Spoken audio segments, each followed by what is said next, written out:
Hey. I didn't get a gold. It's going to signal us. So the time is up. Perfect. Yeah, so Like to keep track of. I believe that these are set like Bao's 5 minutes, and then each of you have 15, and that's where you'll be able to see. There's no way I'll do 15 minutes. No, I'm fine.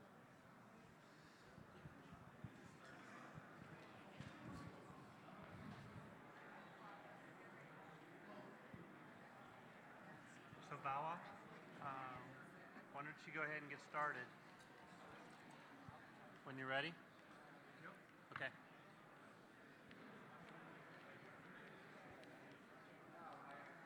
Hey, Mike. Good job today. That took a lot longer than I thought.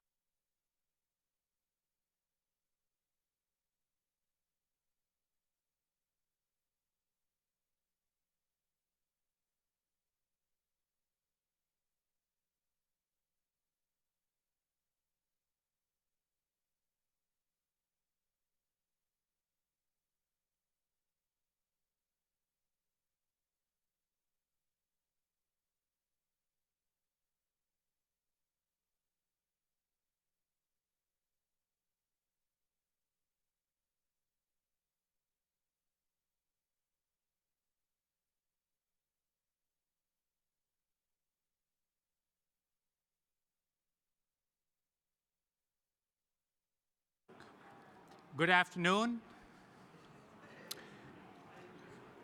If you take a minute to take your seats, we'll get started. And I want to thank you all for coming to SCPPA's 2019 annual conference here today. And the folks who are from out of town, in case you missed the sunny Southern California, the sun is out now there today, in case you missed it in the morning. I'm Gurcharan Bawa. I'm General Manager of Pasadena Water and Power. And we've been presented with a lot of thoughts and new ideas this morning.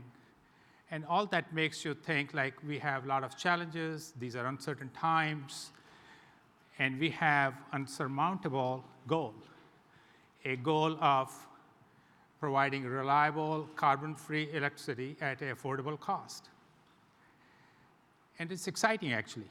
It's exciting to listen to those ideas and be able to work together towards that goal. Now, appropriately, the transportation electrification is an important part of the zero carbon energy goal that the state has. For a long period of time, conventionally, the utilities thought we provide electricity for lighting, electricity for running motors, transformer, motors, pumps, etc. But the definition of that energy has changed into now we need to use it as think about electricity as a fuel that fuels the transportation, and can replace other fossil fuels, such as natural gas. So this is really exciting, and I hope the thoughts that you take today would continue to evolve in your minds and result in some meaningful actions. In Pasadena, briefly speaking, the city council, the community, and the city government as a whole is committed to embrace transportation electrification. The larger goal is to have cleaner environment, and the transportation electrification is really good because it also provides a benefit of cleaning the local air, which directly benefits the public health. From our perspective as a utility, our loads have been declining continually for the last 12 years. So we look upon this as an opportunity to reverse the trend. I'm sure other utilities are doing similar things. Our rebates for individual buyers are up to $750 per car that they buy or lease. It's new or used, doesn't matter. And for businesses to put electric vehicle chargers, we rebate or reimburse them up to $50,000. So we are aggressively moving forward. We believe in next 4 to 5 months, we will have what we think is going to be the largest DC fast charger plaza in Western United States, perhaps in the whole country. We would have 45 such chargers at one location. All the city cars that the city would be purchasing beginning 2019 will be all pure electric cars. Now, there may be some exception for the police cars, but right now, all the other vehicles would be electric vehicles. And we see the similar movement being generated in other utilities. So today, we have a panel of distinguished and accomplished individuals who are dedicated to making transportation electrification a real success in California and hopefully set the trend nationwide and worldwide. On my left, I have Joel Levine, and I've met Joel first time was at 2005, 2006, somewhere there. He started a California Action Registry, which was the first voluntary greenhouse gas reporting sort of an agency, and evolved. And Joel has done a lot of things meanwhile, and now he's an executive director of Plug-in America. Joel is also an advocate for low-carbon technologies and frequent speaker and writer on topics relating to electric vehicles, clean energy, water policy, and climate policy. We're excited to have you, Joel, here today. We also have Sandy Berg, Vice Chair of California Air Resources Board. Sandy Berg is a proven leader and experienced board member of private, public policy, and nonprofit boards. In 2004, Ms. Berg was appointed to CAR by Governor Schwarzenegger and then reappointed by Governor Brown. She is elected Vice Chair of CARB in 2015. Now, CARB, we all know CARB, we all deal with them. CARB is the lead agency responsible for air quality in the state and is recognized nationally and internationally as a leader in policy, innovative technology, and driving green businesses to California for clean air solutions. Thank you, Sandy, for being here today. We also have Michael Backstrom. He's the Managing Director of Energy and Environmental Policy for Southern California Edison. Michael is responsible for many things, like any other utility, right? Including developing regulatory engagement and advocacy strategies at state and federal environmental agencies. Next to Michael is Bill Boyce, Transportation Electrification Manager for Sacramento Municipal Utility District, SMUD. Bill has led SMUD's electric transportation program for the last 15 years. He has an impressive background. He has a broad technical background that includes aerospace, environmental, mechanical, and mining engineering, along with his electric utility experience. Bill currently serves on the board of directors for CalETC and is active in many industry initiatives, including, and here you go, US DOE EV, Everywhere Utility Working Group, Electric Drive Technology Association, and EPRI. That's very impressive. So we're excited to have you all here today, and thank you very much. Please join me in welcoming our transportation electrification panel. So, Joe. Let's see, does this move the slides? Yeah.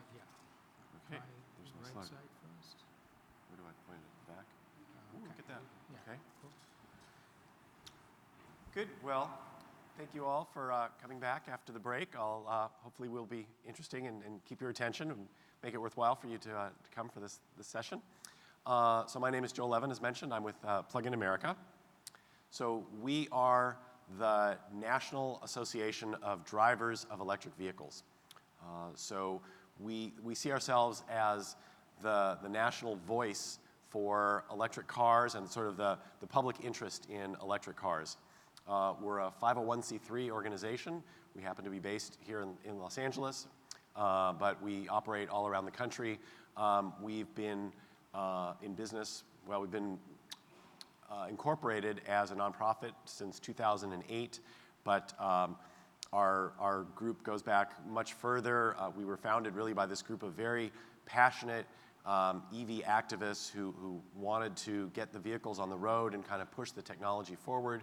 And that's kind of the mindset that we come from.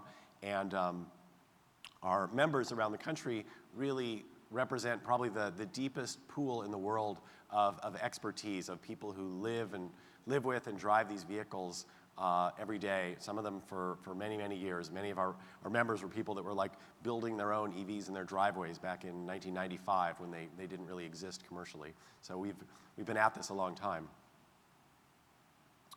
So I want to take a step back a little bit. I want to start with this image here. This is New York City in the 1880s when the first streetlights were put in. Edison invented the electric light bulb in 1879 or so, and very rapidly people started electrifying everything. Streetlights were the first use of the light bulb and electricity, and pretty soon it was in people's homes, and then they discovered many other uses, applications for electricity that improved people's lives immensely. In a few years, the country, leapt forward generations in terms of people's experience. Before the electric light bulb, people basically lived in the dark at night. They had candles or gas lights, but they didn't really work very well. And people quickly figured out ways to electrify almost everything in the economy, but not cars, because it's hard to attach wires to a car because they drive around. And the limiting factor was batteries, actually. Oops, let me get ahead of myself. And back before the Model T first came out, actually electric cars the electric drive was the most common way to move cars around, but it wasn't very efficient and it didn't really last. And so when Henry Ford needed to figure out how he was going to drive his Model Ts, the internal combustion engine was sort of the obvious answer. There were a number of electric drive cars, but the batteries were bulky. They didn't go very far. They were expensive. The technology was pretty unrefined. And that's sort of how batteries for electric cars have been for like the last 100 years. Batteries have always been the thing that has held back electrifying this one last really big piece of the economy.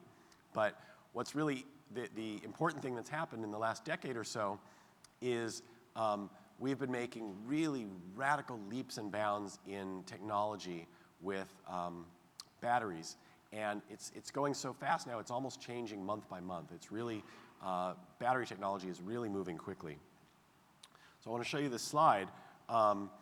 This shows the price of batteries. I wish it went back a little bit further.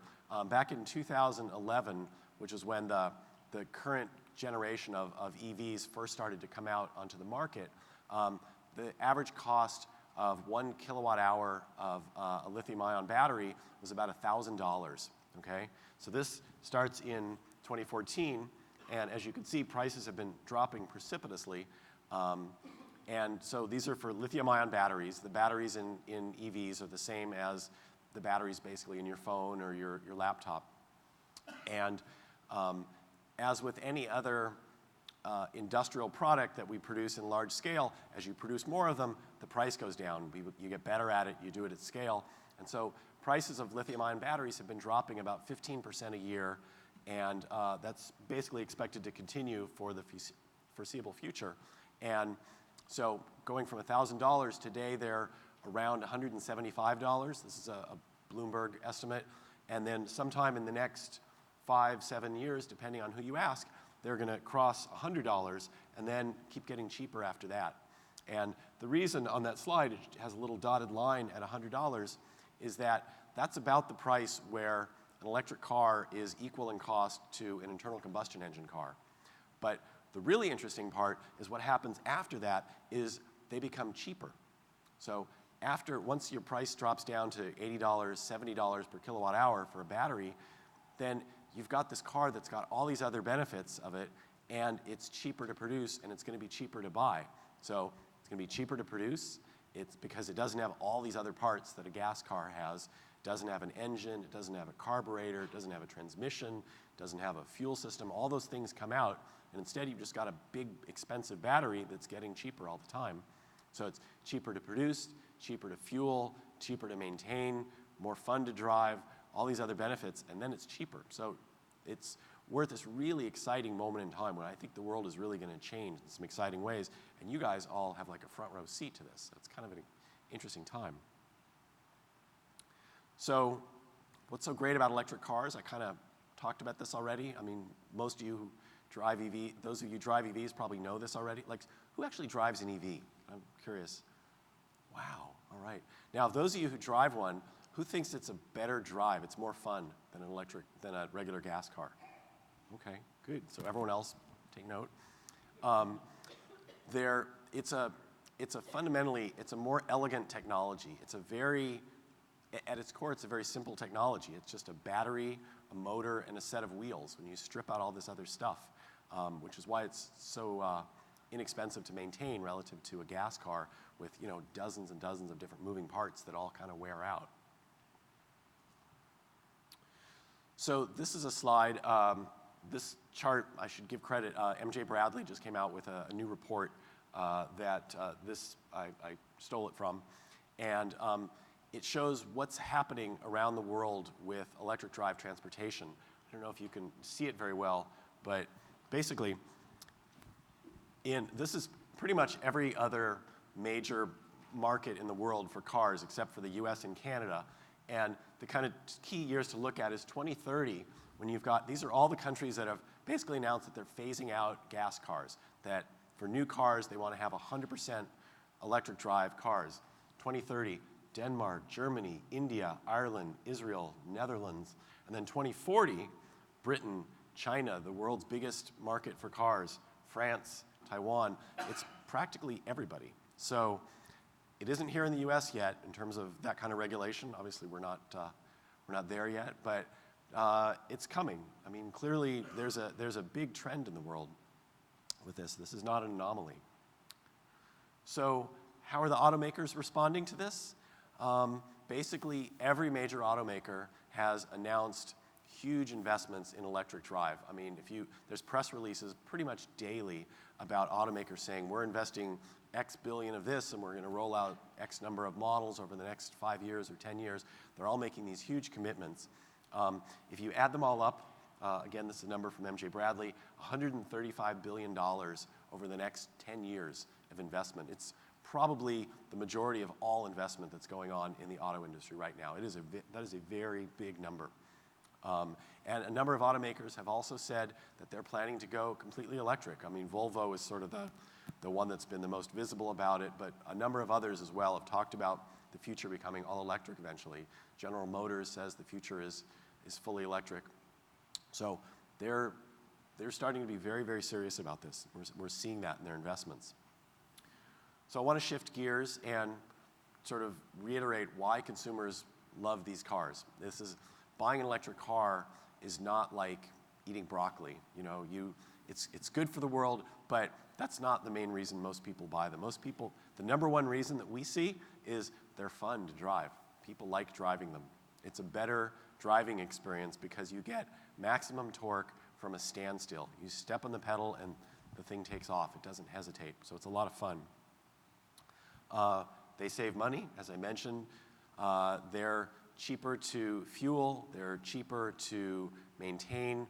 When you add in all of the different benefits that consumers get, they are not expensive cars. They're not cars for rich people.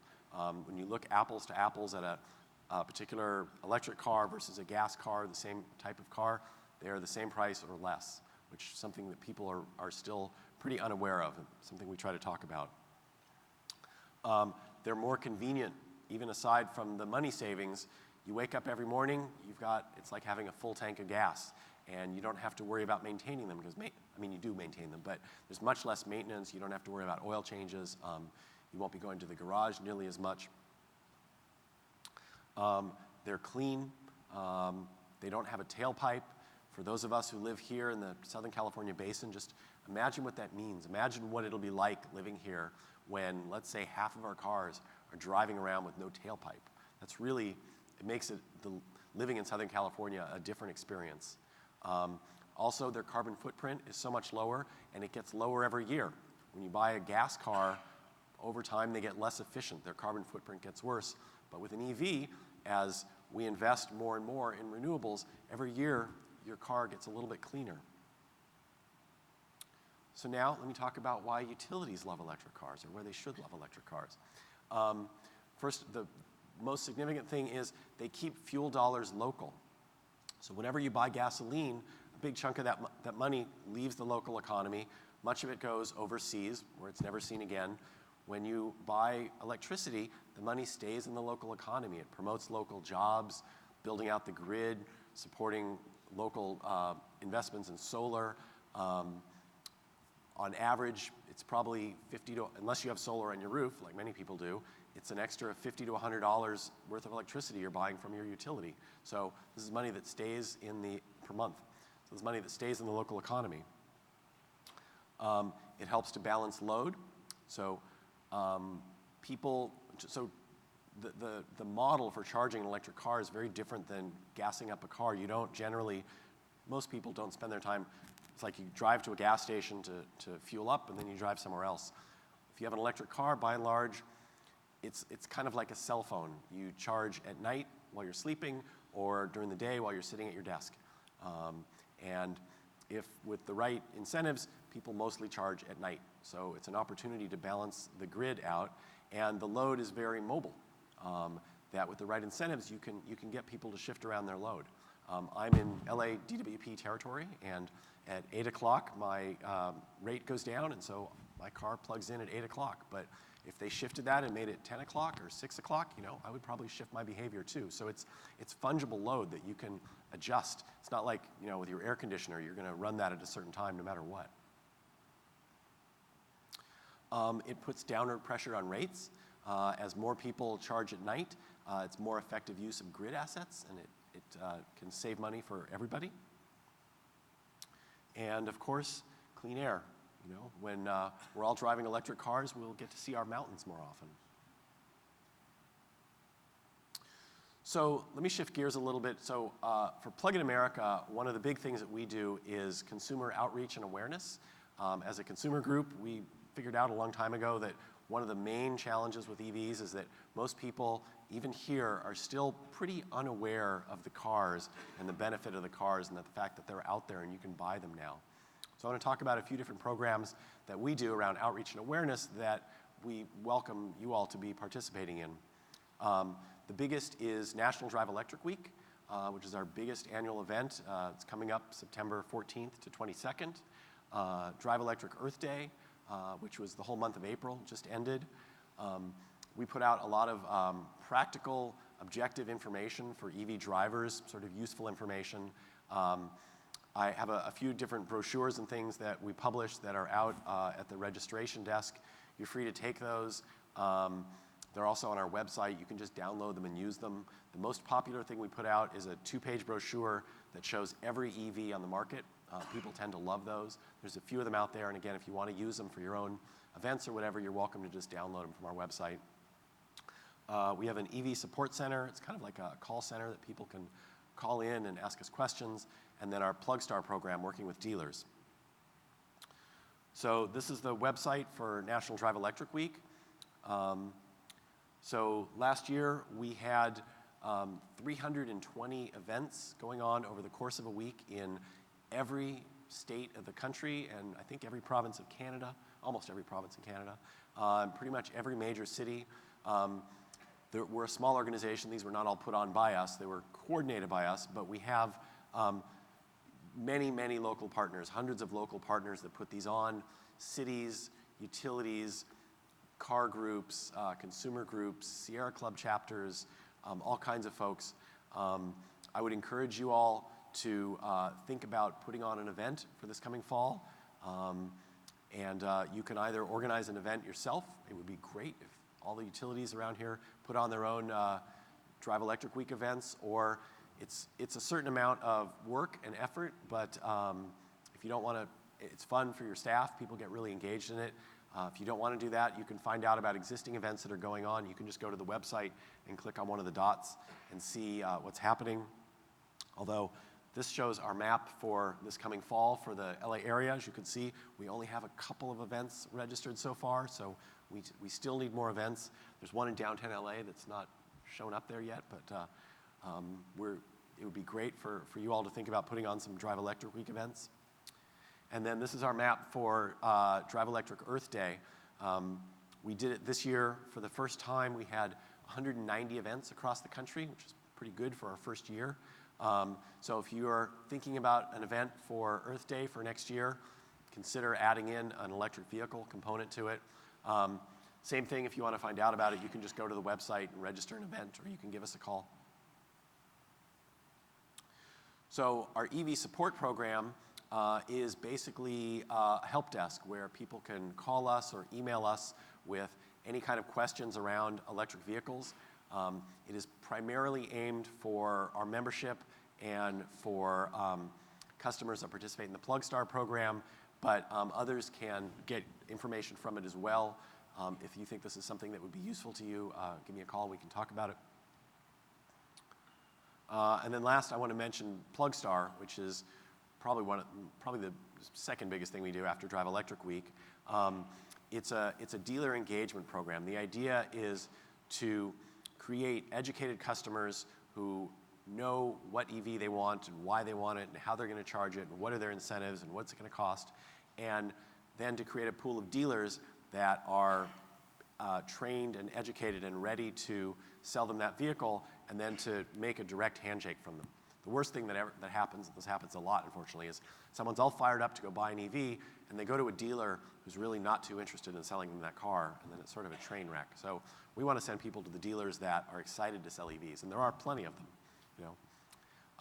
So we're doing this around the country, but in California we're doing it in partnership here in LA with LADWP and Southern California Edison, down in San Diego with SDG&E, and up north with SMUD. And then we have a few other programs around the country as well. So it provides the dealers a variety of different benefits to kind of get them in a position where they're really excited and prepared to sell these cars. We do training. We certify the dealers that meet certain requirements, that they're PlugStar certified to sell EVs. We give them a reference manual. There's these big posters that they put up in their break room with like selling tips around EVs. We have an online tool that's kind of a cheat sheet for the dealers around the vehicles.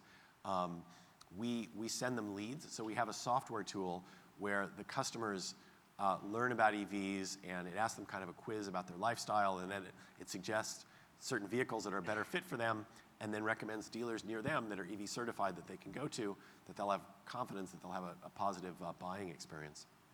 And then in some places we also do a cash incentive for the dealers.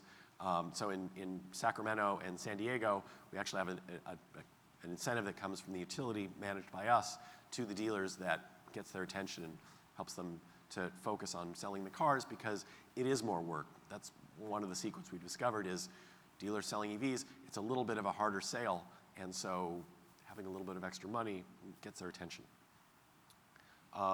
This is the landing page for PlugStar. I would encourage people to go take a look at it. If you're thinking about an EV, also plugstar.com, it kind of walks you through the whole process of thinking through what's the right car and being ready to buy it. And that's my contact information. So thank you.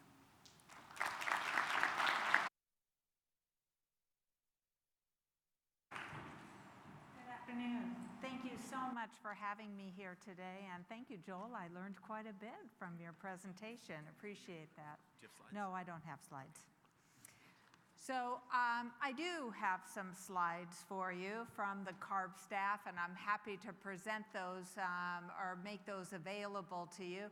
But I just want an opportunity today to participate and to really talk about the theme of our panel today. And we look at electric transformation and transportation. How can utilities lead that revolution? I think that's the right question. How can utilities lead? And the role is correct too, because the utilities truly are the natural leader in this group. And why is that? It is really because you have the fuel. You also have the direct connection to the customer. And so it makes you really in the perfect place to be a key leader in this transformation. Today, I'd really like to focus on really two main topics: leadership in a time of transformation, plus give you an update on our Clean Fuels Reward Program, which is a program under the Low Carbon Fuel Standard, and one the utilities are going to take the lead on. So let me set the stage on leadership. You know, leadership on paper looks pretty easy. Hey, the leader is the boss. Who doesn't like that? But on reality, it is very difficult to lead. And spoiler alert, it's often because of those darn leaders. One of my favorite stories in putting this into context comes from a true story about a fleet on the open ocean. And an admiral was commanding this fleet. It was a training exercise. And as the fog came in and the weather got bad, the admiral went up to see what was going on. In his looking over, and he saw a light on the starboard side of the ship, which really indicated to him that they were on a collision course with another vessel. He asked the signalman to please signal the other vessel and tell them to change course 20 degrees. The response came back, suggest you change course 20 degrees. Well, admirals aren't really accustomed to, one, their orders being questioned, two, somebody not following those orders. So he told the signalman to signal, inform the oncoming vessel that I am an admiral, change course 20 degrees. The response came back, I am a lieutenant second class. Suggest you change course 20 degrees. Well, this response infuriated the admiral, and so he said, signal, I am a warship. Change 20 degrees. The response came back, I am a lighthouse. The fleet changed course 20 degrees. So really, isn't that the issue about leadership and taking that initiative? Is that leaders truly have a passion for their world. And aren't we all leaders in one way or the other? Aren't we all admirals of our worlds? And often in that world, we have a very strong sense of the well-being and a very strong opinion on how that should be run. But we also have lighthouses in our universe, and therein lies the conflict of being a leader. When we look at the electrification of all transportation, that is a huge undertaking. And it is going to take strong leadership. And there's no question that the utilities must play a key role in this leadership. Some leaders will have the opportunity to take it slow, but truly not the utilities. We have to get out in front of this. So I've been thinking about how do we step up our leadership game? And I have 4 steps that I would like to share with you this afternoon. 1, stepping up the effectiveness of our partnerships. thinking about those lighthouses and all the other stakeholders within the transportation area and how strongly we feel about our cars. Transportation, I feel like, is right next to Mother Nature. Don't mess with it. And so it's going to be incumbent on us, policymakers, leaders with visions, the utilities, to win those hearts and minds. Since we know there's no silver bullet, these partnerships are critical. And so questions that come to mind are, how do we leverage our expertise with these partners? How do we shorten these learning curves? How do we find out what is going to work faster? And more important, how do we find out what's not going to work? And how do we share that information so each one of us don't feel like we need to reinvent the wheel? I can tell you from CARB's perspective, and I was in Sacramento this week, staff really appreciates the partnership that we have with each and every utility. It has been critical in us putting together policies that work for our citizens and that create the change that we need not only for clean air, but our quest to reduce greenhouse gases.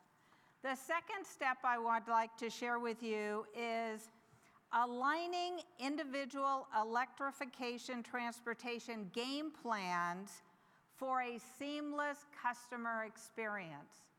You know, I was thinking about the job the utility has done, and I've been thinking about it from a customer perspective. You know, honestly, I love LADWP. I have a business here. I live in Los Angeles as well as in Davis. So, Smud, I love you too. But I don't think about you guys. Why? Because I go in any room that I need and I flick a switch and the light comes on. If I need to plug something in, it's never the electricity that usually gives me a problem. It's probably the plug. Or if I'm traveling, it's the fact that I need an adapter. So you have created a seamless product that is delivered to the customer. It gets interrupted by storms or by a not very often problem with the equipment. And so the expectation in going electric for our transportation is we're going to have the same thing. And so how are we going to align that seamless experience for the customers now that honestly you have created that standard? So our ability to charge with ease, use universal connections, a universal payment, just like flipping that switch or plugging in the current plugs. These are going to be how the customer is going to judge success unless we're able to reinvent or reframe their experience. The third step I have for you is advocating for the customer experience. How are you advocating for that? What model are we going to go to? Are we going to stay with the model that you have in customer experience, that seamless transition from area to area? Or are we going to go to the cell phone model where you have brand and brand loyalty because you got to have that charger? And if you've been using iPhones or you've been using Android and you have a drawer full and you know how to use the device, who wants to make a switch? So these are choices that we are going to have to decide as we roll out and look at this electrification for transportation. And finally, and one of the things I believe is most important is how, in fact, are we going to win the hearts and minds of our consumers? Because Regulation works best when we can do it at the beginning point. When honestly, we can cajole and inconvenience the manufacturers to be innovators, where we can disrupt and deliver to the customer a new product that basically works like the old product but cleaner. That's not going to happen in the electrification of transportation. We have to win the hearts and minds because, albeit I agree with you on it's not eating broccoli, and I do love my electric car. But when my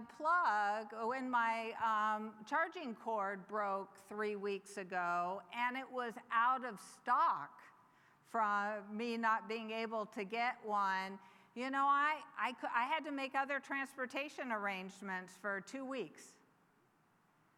There's changes. When I want to drive from here up to my parents' home in Paso Robles, I got to put in that hour time to recharge. If I want to drive from here to Sacramento, I got to put in, you know, hour and a half extra.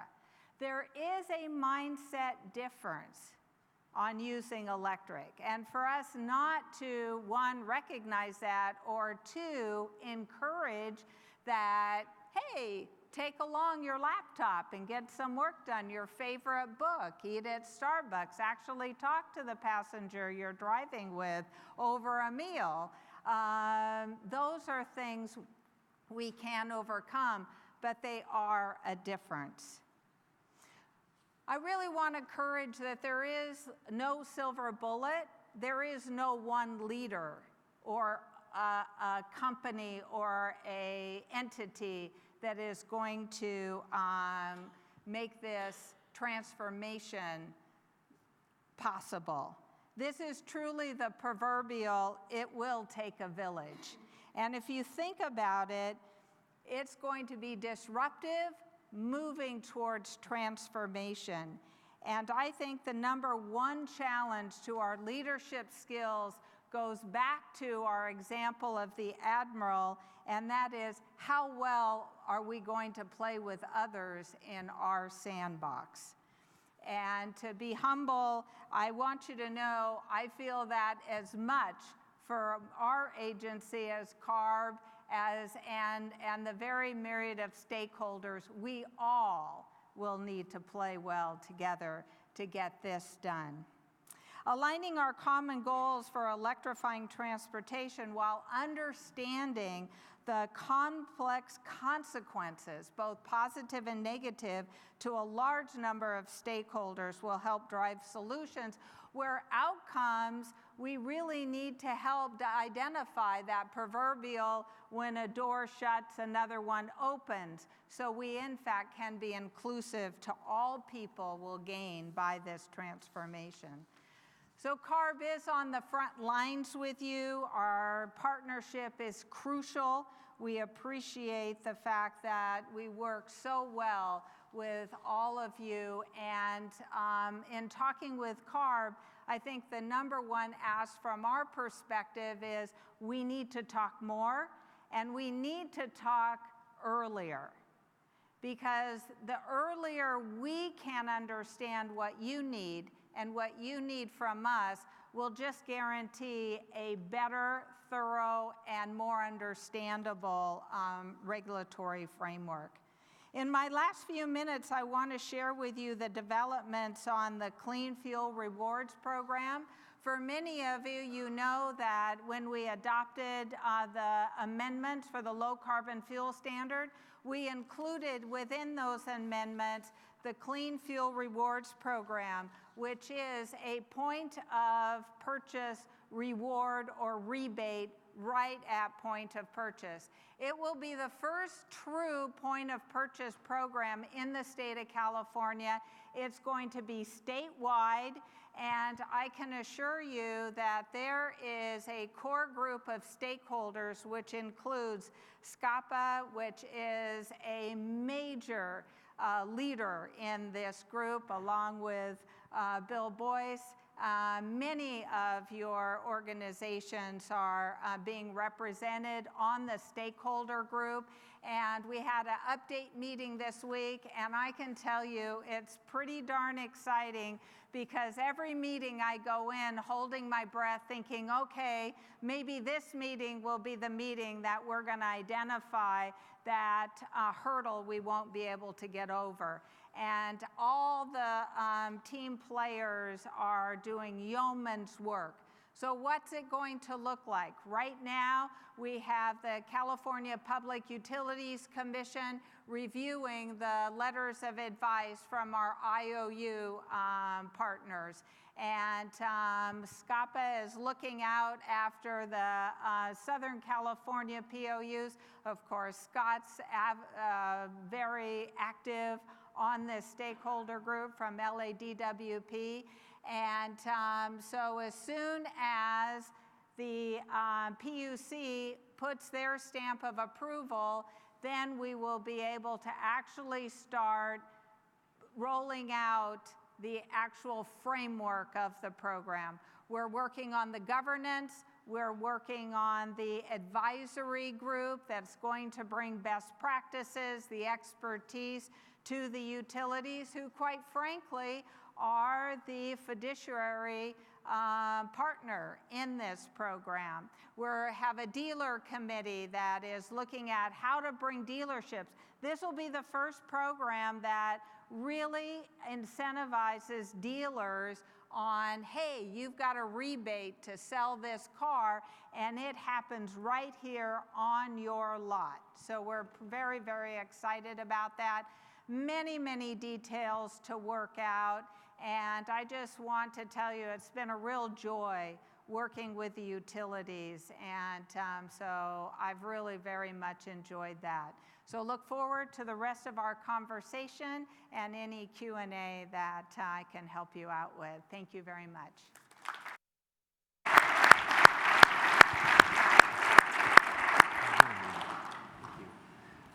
Good afternoon. It's really a pleasure to be here.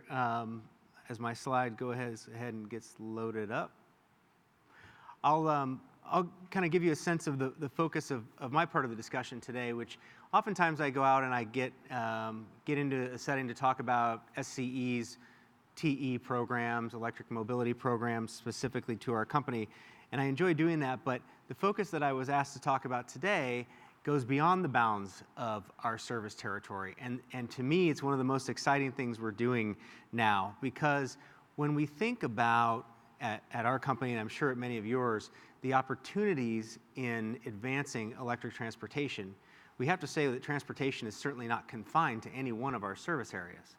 For almost every single one of our customers, they're going to be driving on a daily basis, if not weekly or thereafter, outside of the territory to work, to schools, vacations, other types of reasons to be moving around.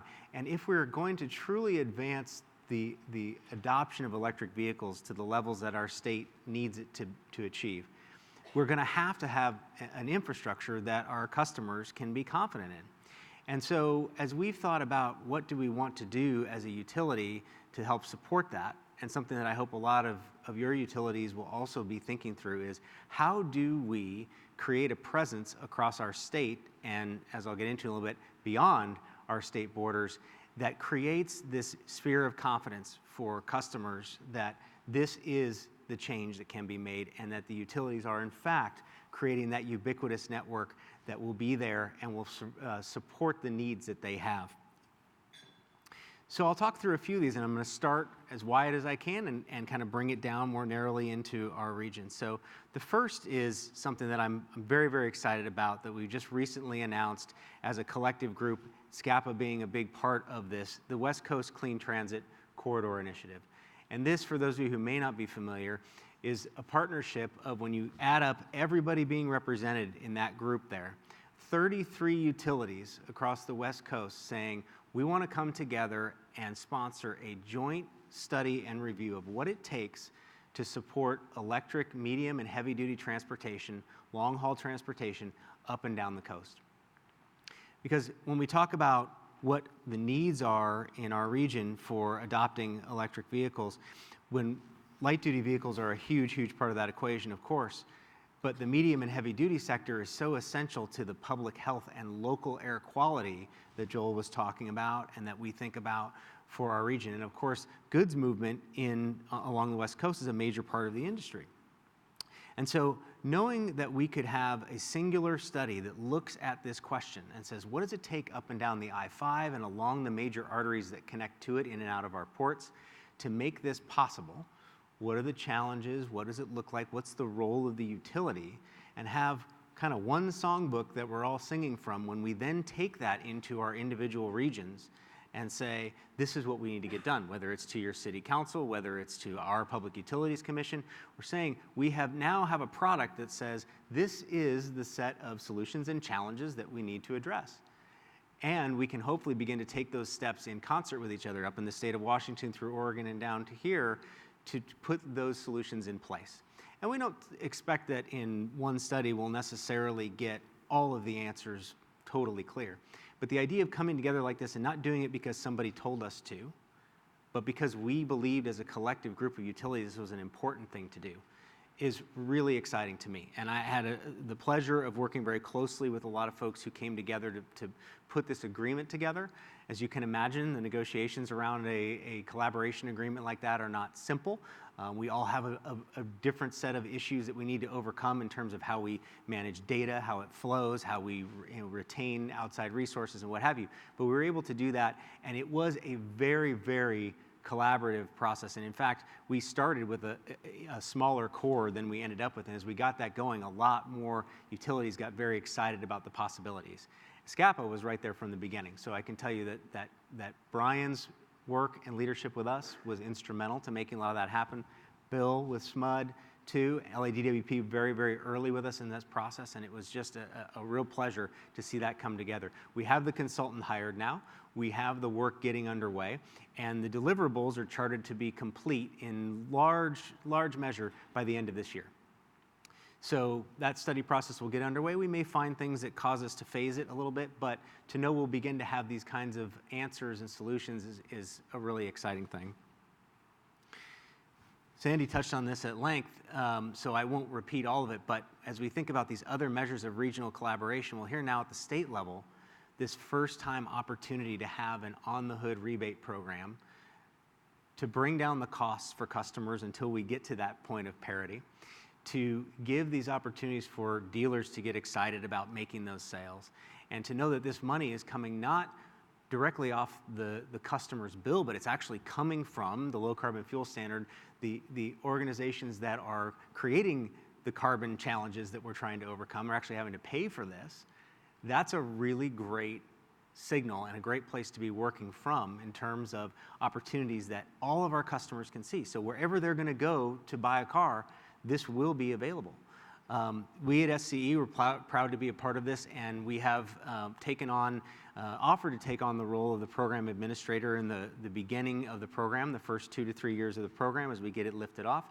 As Vice Chair Berg mentioned, we are awaiting our commission's action to approve that role, along with some of the other pieces that we need to get authority for the investor-owned utilities to participate, but things are looking good. And while no outcome is ever totally assured, we're hopeful that that process is going to wrap up very soon. And as such, when we can get that approval in place, then we can, as we've been doing simultaneously, but work through to the solution set of here's the parameters of exactly how the program is going to operate and try to get this thing launched before the end of the year.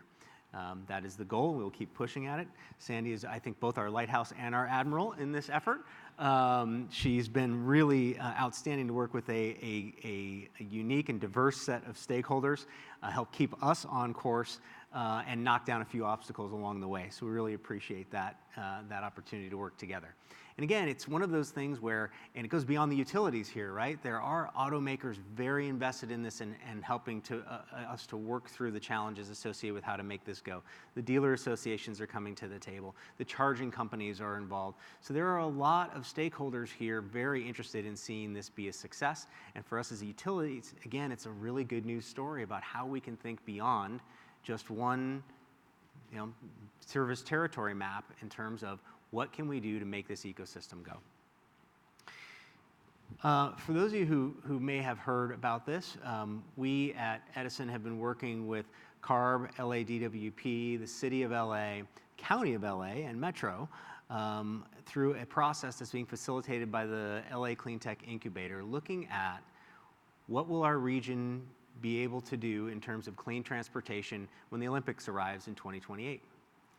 And so this effort, being kind of the early brainchild of a lot of interested parties in terms of not only knowing that we have objectives here in our region that we want to achieve for public health and for improving transit and congestion and all of the other things that we always want to work on as a broad region.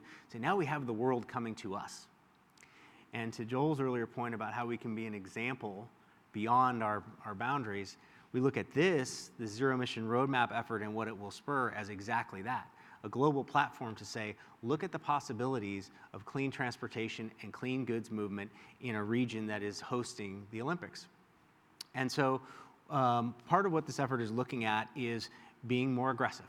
And so as you see up there, the objectives that were laid out last year by this group of both utilities, regulators, and municipalities was we're going to push beyond the goals for our region. So we're going to push beyond the state targets and say we want 25% greater reductions. And I always have trouble saying greater reductions, but more going away from our atmosphere by the time we reach 2028. So we've mapped out what the targets look like as you get out to 2030, brought that down to a regional level across LA County, and said, now let's tack on 25%. And what's that going to take? That's going to take a lot of acceleration in terms of getting more vehicles out there. It's going to take more charging out there. It's going to take different kinds of solution for mass transit, buses, and also all of the other modes of transit moving around our region. And so last September, this group, working both with that leadership group I mentioned, but also a robust advisory group of automakers and technology providers, charging companies, other types of solution innovators, came up with a set of ranges of targets of what we would need to do to accomplish this in light duty, medium duty, growth across people movement and goods movement, and also thinking about off-road usage, such as like at the port and forklifts, warehouses, what have you. Now we're spending this year trying to collapse those targets from fairly wide ranges to more discrete ones. We can say, okay, now this is exactly where we want to go as a region, and let's get moving forward on pilots and development opportunities, programmatic solutions that can get us there. Again, kind of having that common songbook for all of us to get toward where the solutions need to be and to try to knock down some of the barriers that I know we all feel in trying to move the technology and the infrastructure development forward.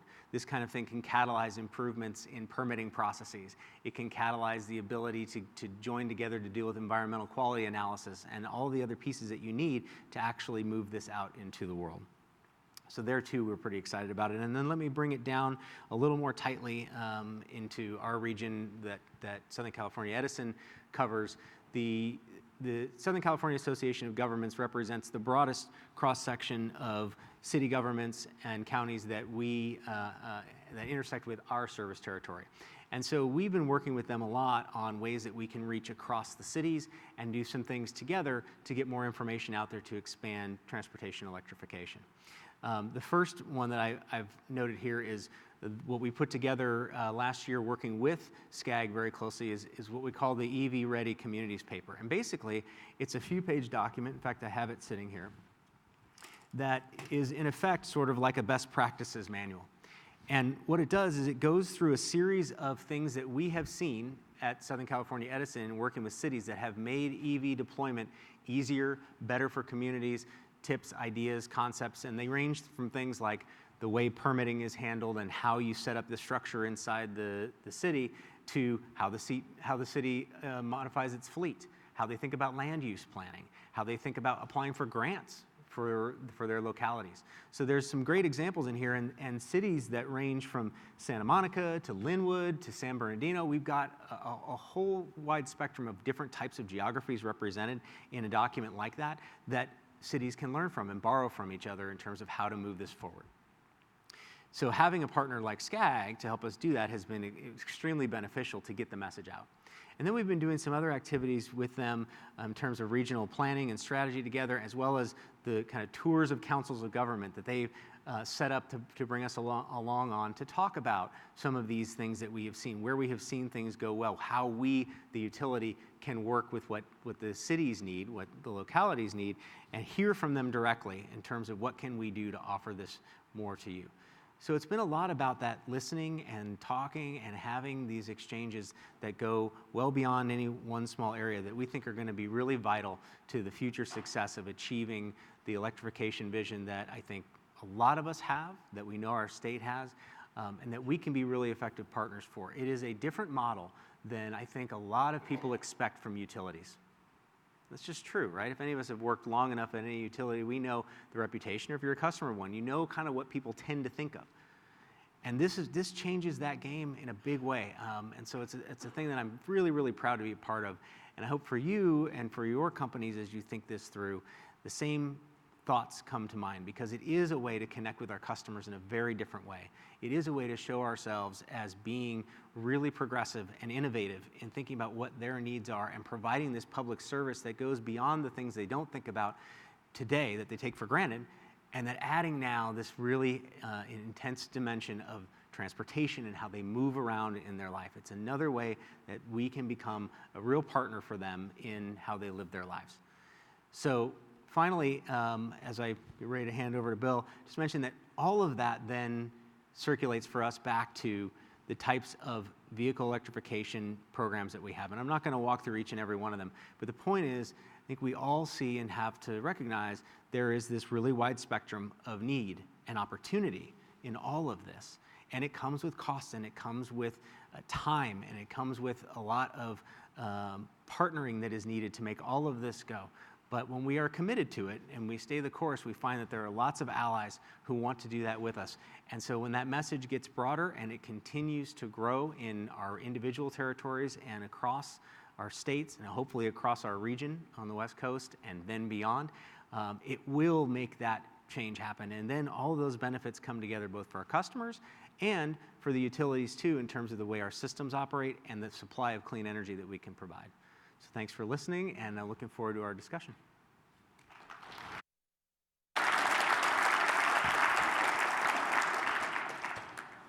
So when my charts are getting loaded up here, I was asked to really kind of make it close to the utility, do the nuts and bolts of what our utility program looks like. A lot of you have very similar things, but then I was asked for a groaner, which in that groaner is we're going to see a little bit about electric transportation related rates and how we all can get into the weeds on rates, right? And I can't talk about rates unless I also talk about grid impacts. So we're going to finish off the last speaker of the last session with that topic. So hopefully you don't fall asleep by then. Hopefully we'll get you out to the reception. So SMUD strategy, we really just kind of nuts and bolts, really attack more than anything trying to get people to buy cars. And we're not trying to set any different investments, but we really look at what are the true barriers to car ownership.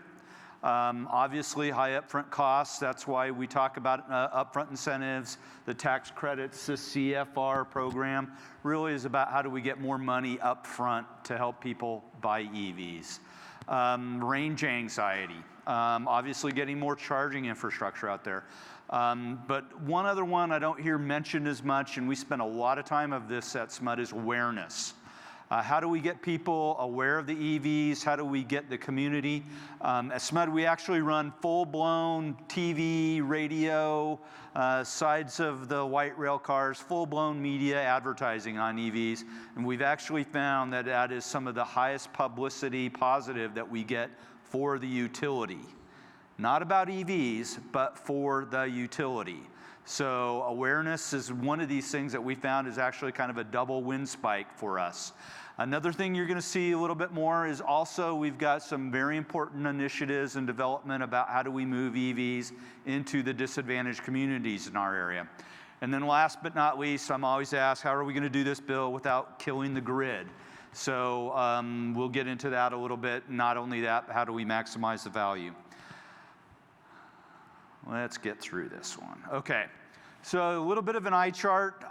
Some of the metrics, I don't want to really get into this a lot, but just to let you know, there are some organizations out there, ICCT, really has some kind of studies that they do. I think they do this about every 2 years. They look at the major metropolitan areas there and really take a look at what are the things that utilities and other kind of more on the infrastructure side can really do to promote EVs. And you can see promotion, that's awareness, consumer incentives, charging. What's kind of interesting for us is you look at that, they're all California cities there. Only other one that kind of cracks that top 10 really is Seattle.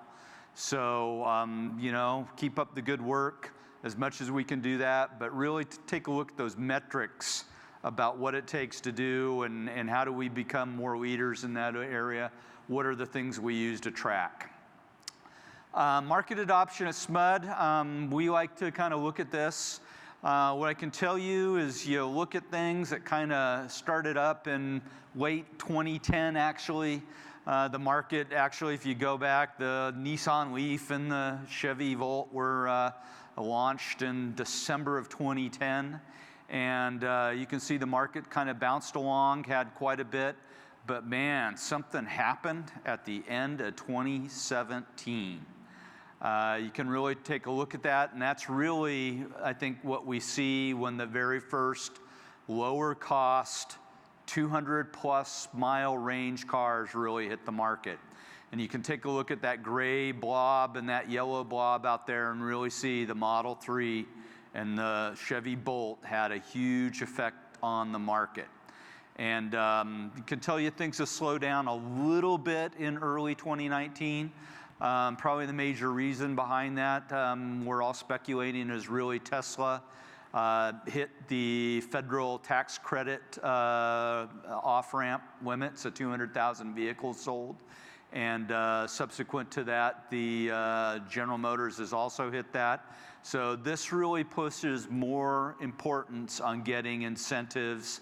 I don't want to underscore the need for things like the state CVRP program, the upcoming CFR program, any new measures in Congress. I see a lot of DC people here that get new tax credits in place to really keep this market growing, because you really want to see that curve continue to grow up above 10%. So some of our nuts and bolts programs, our residential program, really the key to that, free fuel for 2 years or a free charger. We market it as free fuel, really as a hook to get people to really come in. But really it's a $599 rebate or a level 2 charger, and then everybody, I mean, there'll be a few accountants out here in the room. Why is the incentive $599? Because if you're $600, we have to go through a whole 1099 tax form. We got to get W-2s or 4s, I can't remember which, but the administration goes way up, so we made it as high as possible. And for our rates, $599 is about the equivalent of what the average EV uses in a 2-year time period. We also have a lot of education outreach, ride and drive campaigns, full ad campaigns. Joel mentioned that we're members of the Plug in America Plug Star program.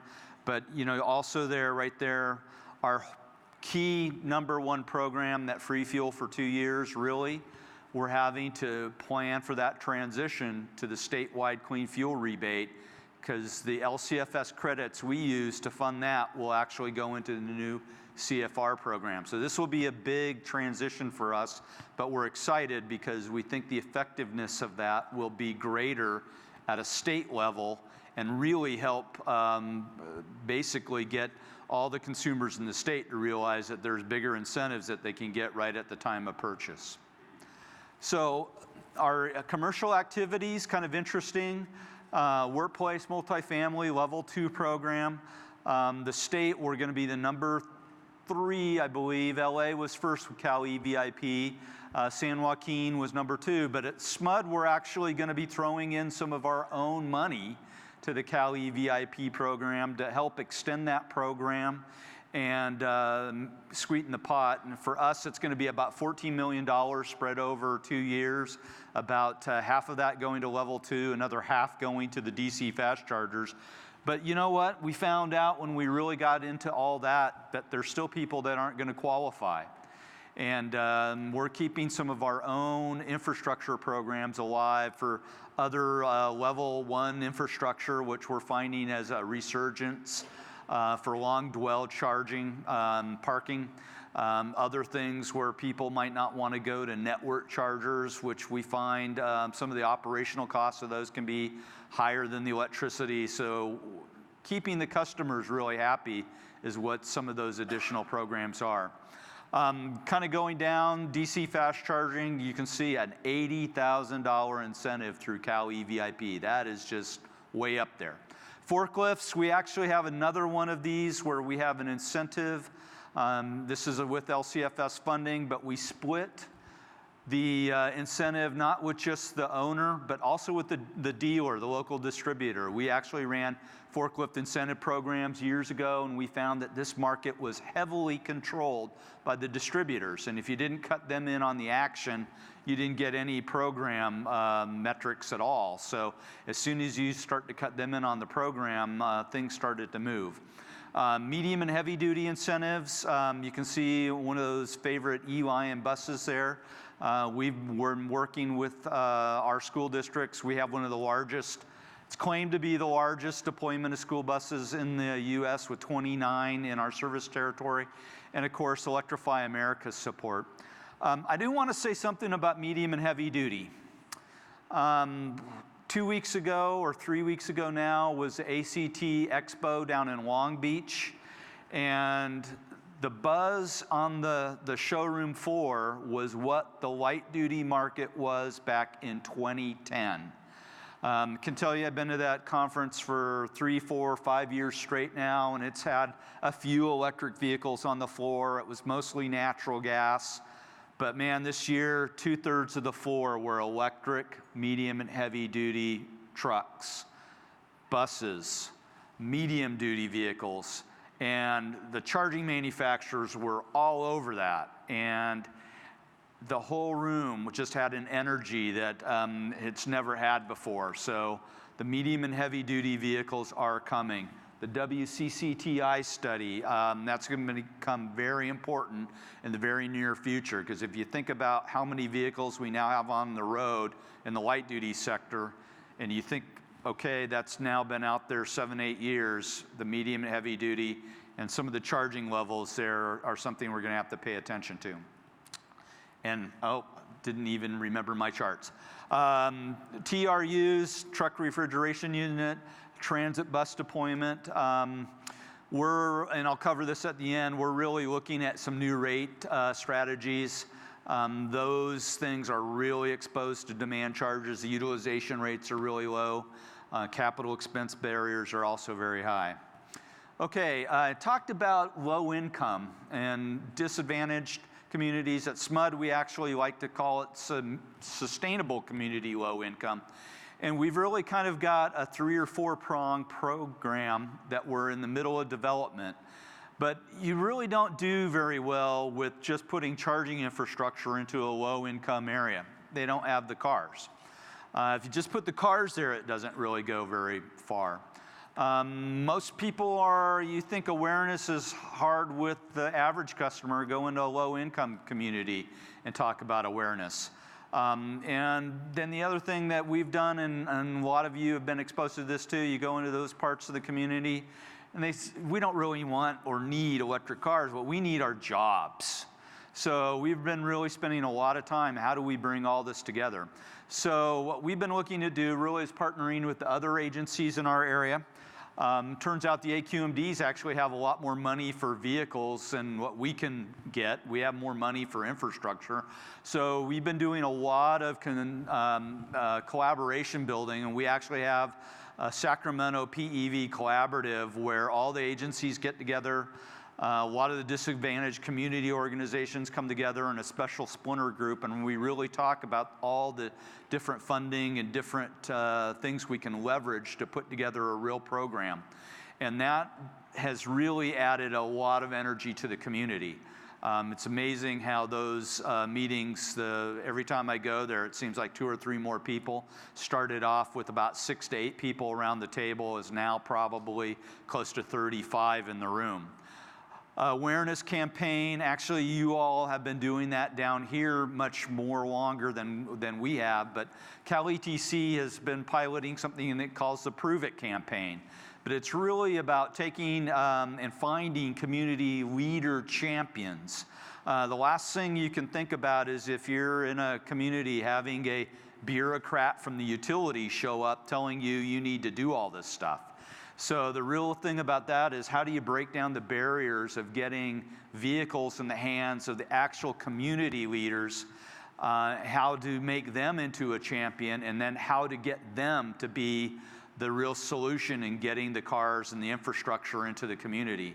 And the Prove It campaign in this area really has worked with the faith-based leadership, gotten them to basically loan them an EV for 2 weeks, 3 weeks, until they drive it, and pretty soon all it takes, as Joel said, all you have to do is start driving one of these things and you become an advocate.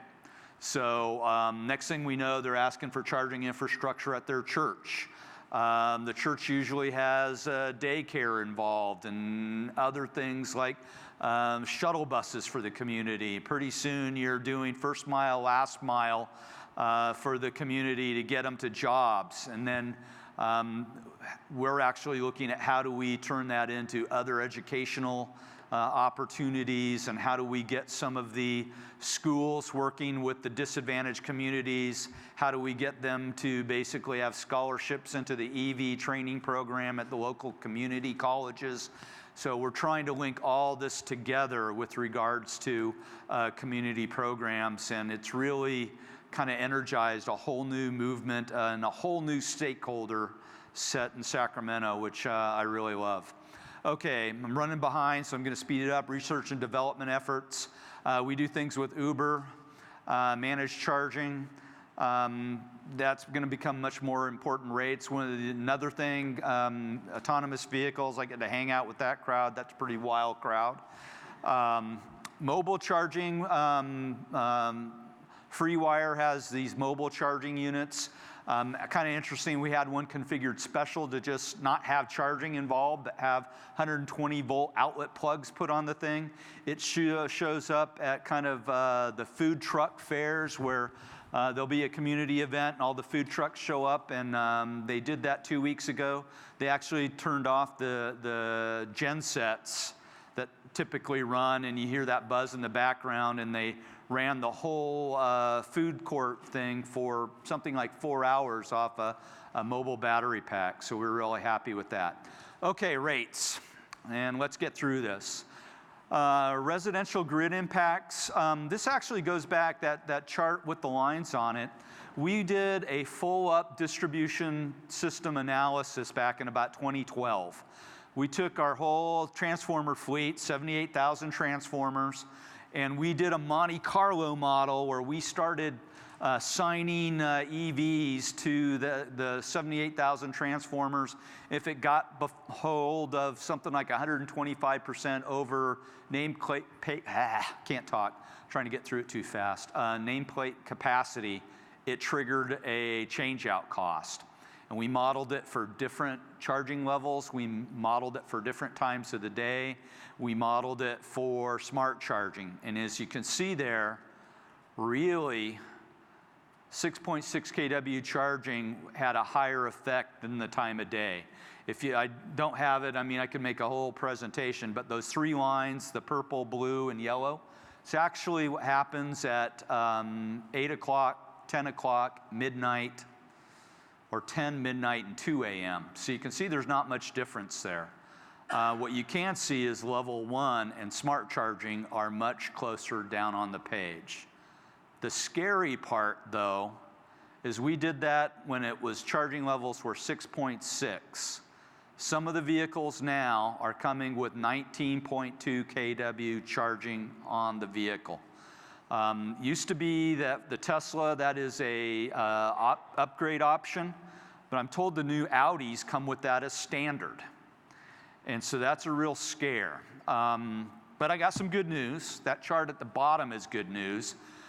We, as part of our smart grid activity, going back to about the 2013-14 timeframe, we did a program where we had a residential demand charge to motivate people to charge below 2 kW on the 15 critical super peak days a year.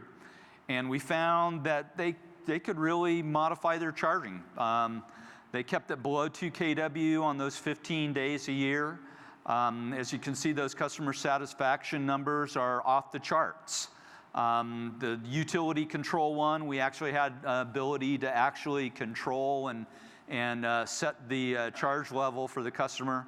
Got really good, but there's some other things we found out that sometimes customer themselves got really upset because we did a control, it helped them on their bill, but yet they didn't understand that, and what we really found out was we couldn't control customers. So the better part, though, was 94% customer sat with whole house TOUs. So 19.2 kW charging, right? That's like 4 houses with the air conditioning blasting. What are we going to have to do in the future to really kind of manage that? And this is telling us that there's some hope with things like residential demand charges if the conditions are right. Smart charging, we're looking at a lot of that pilots. You know, we're concerned with some of the network fees, but there's ways to help get that. Wi-Fi based systems are where we think the prices are going to go. So this is the last chart. Commercial EV rates, in my opinion, really are still emerging. Really the problem we have with a lot of this is the low utilization rates. Most of them right now, DC fast charging utilization rates are literally down in the 5% level. So when they get hit with a demand charge, it's almost 80% of their bill. Kind of give you a snapshot of what people are trying right now.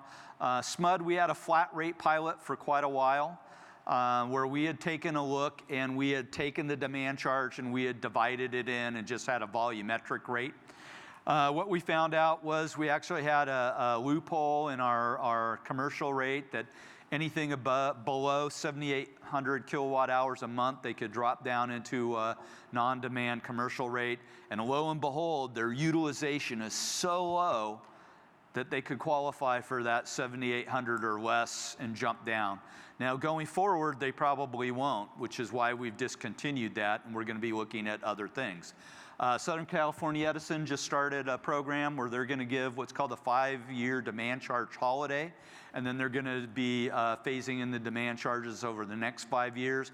NV Energy did something kind of a little bit offshoot of that.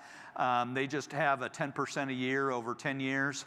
PG&E, I do not believe this got approved yet, but they're actually looking at something closer to a flat rate subscription model. This would be closer to like a cell phone plan where they would basically have a flat demand charge provided you stayed within your purchased rate, but if you went over that, you would get a penalty. I can tell you internally at SMUD, we're looking more at things like that flat subscription rate demand charge like PG&E, and you kind of start playing with what's the diversification of all these loads, particularly if they get a little bit higher. And you know, looking at this, it looks like the diversification probably goes down to about a 30% level. Last thing I'll leave you with, though, if you haven't heard about this stuff yet, get ready. Some of these large, medium, and particularly the big Class 8 trucks, there's very common now to hear banks at 350 kW charging everywhere, but a lot of these are also now starting to talk about things like 1.5 megawatt charging levels. So when you start thinking about things like a big truck stop, a 20 meg substation is probably needed to support some of that stuff. So yeah, I heard quite a few little things in the audience. That was the groaner.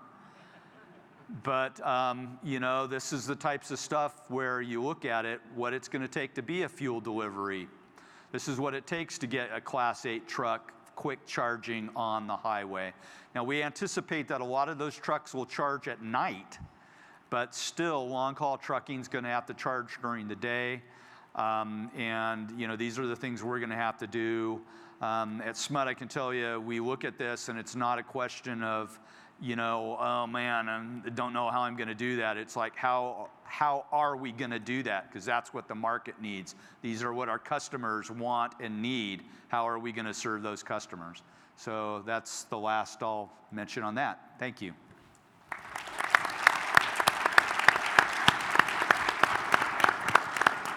Thank you very much. And we'll take some questions from the audience. Brian.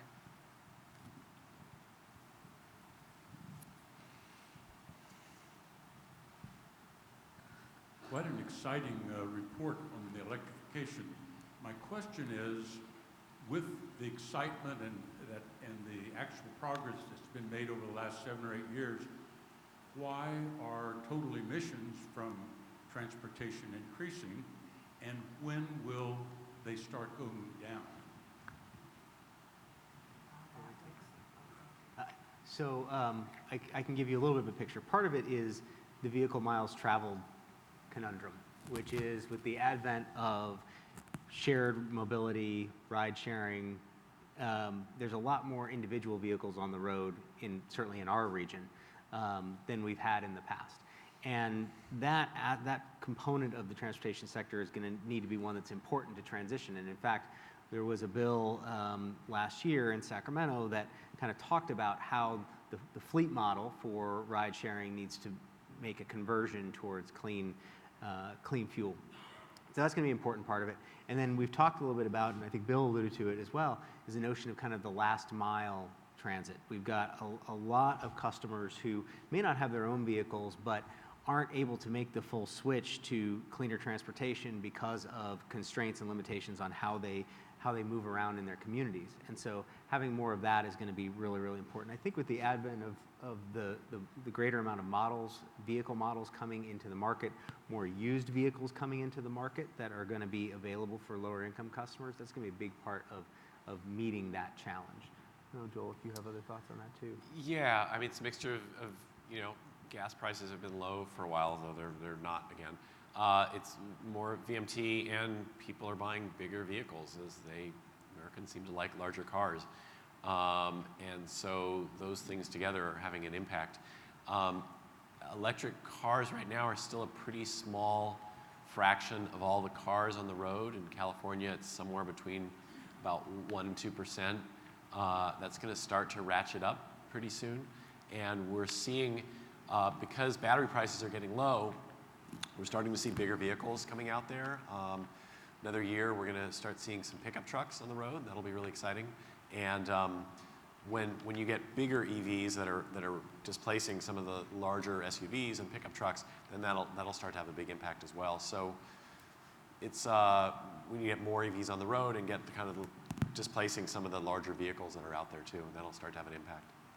So when we look at the mobility challenge, and certainly from a CARB's perspective, this is an area we have had a lot of discussions with.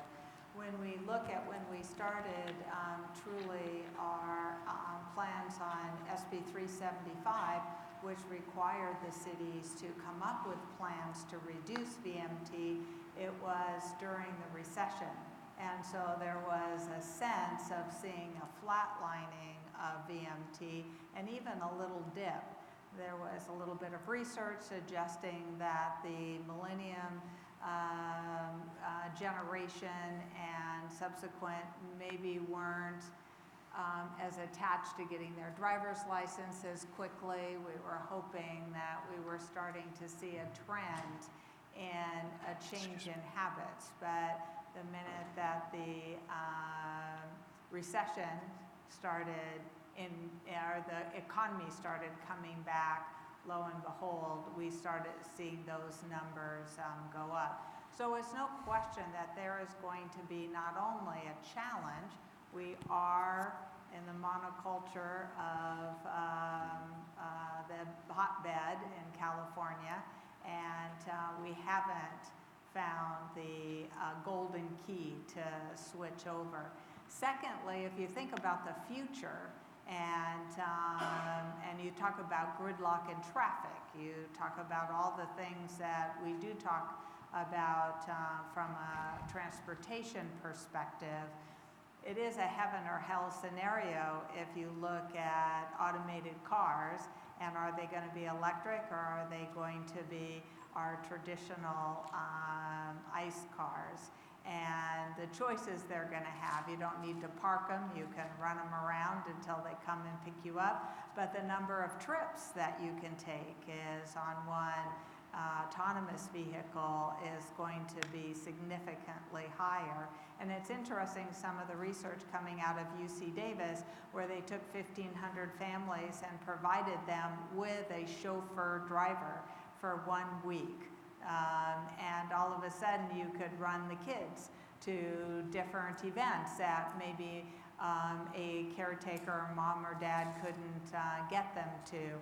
You can send them for seniors to go to doctor's appointments and other social events. So all of a sudden the car took on a whole different entertainment and delivery value because you didn't have that, you weren't constrained by that driver. So there's a lot of challenges on certainly personal vehicles coming up, and how we define that and how we take a look at that is going to be very critical to reducing those emissions, as you just pointed out. So I got a question here. So I was impressed with San Jose being the leader there as far as the density of new electric vehicles. I'm thinking it might be the income that causes them to be a leader relative to the higher concentration of EV vehicles. And the second part is, so I want to see if you guys know why there's a higher level there. And the second part is, anybody looked at the impact to the distribution transmission system in that area?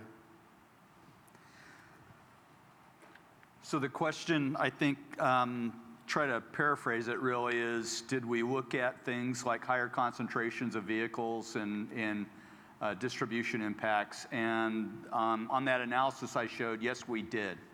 What we did is we really took data that we got that had where all the Toyota Priuses had landed historically in our service territory, and we used that as a proxy, and we found that they clustered. And we then used that clustering data to assign a bias in the analysis that placed more EVs attaching to the grid in that area. And then that also looked at, that was actual transformer database data. So it did tend to simulate kind of what you're talking about. The results are still there. What we found in general terms was that bias was important probably for about the first 5 years. But after that, the distribution of the cars started to go all the way across. There's always going to be parts of the grid that are a little bit more sensitive to others. And what we find is, really it's the older parts. Some utilities, and I know Edison does this, when you're looking at transformer upgrades, they're not just doing the next size up, they jump it 2 sizes up. Because if you're out there doing that, good practice to, anticipate some of this. But, charging levels, definitely, education on those with customers, programs. The other thing that we talk about is real-time pricing coming in the future that would do stuff like motivate daytime charging. In the sessions earlier today, a lot of talk about the duck curve. How do we get charging to happen between 10 and 2? And that's also some of the importance for the workplace charging that we have on that program.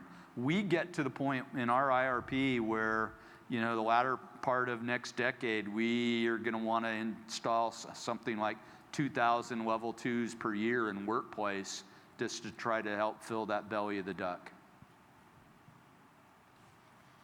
Thank you very much for the presentation. Sorry. Well, you want to go first? Thanks. Go ahead. Randall Coffin, Blackman Beach. Thanks for a great panel presentation. And Bill, especially thank you for ending on the high power requirements. This is a challenge I'm dealing with pretty much on a daily basis. And my question for the panel is, One, regarding the amount of time it takes to bring in the utility power that's going to be able to provide the multiple megawatts needed by the site. And the second part, especially for the Air Resource Board consideration, is have you all considered and what are your opinion about deploying distributed generation at a site while waiting for the utility to bring the power, and then once that power is brought, utilizing the distributed generation for grid resiliency. And the distributed, in this case, distributed generation would presumably have fossil baseload. Thank you. I can tell you when I talk to my distribution planners, and whenever they see me, they it's the crazy guy.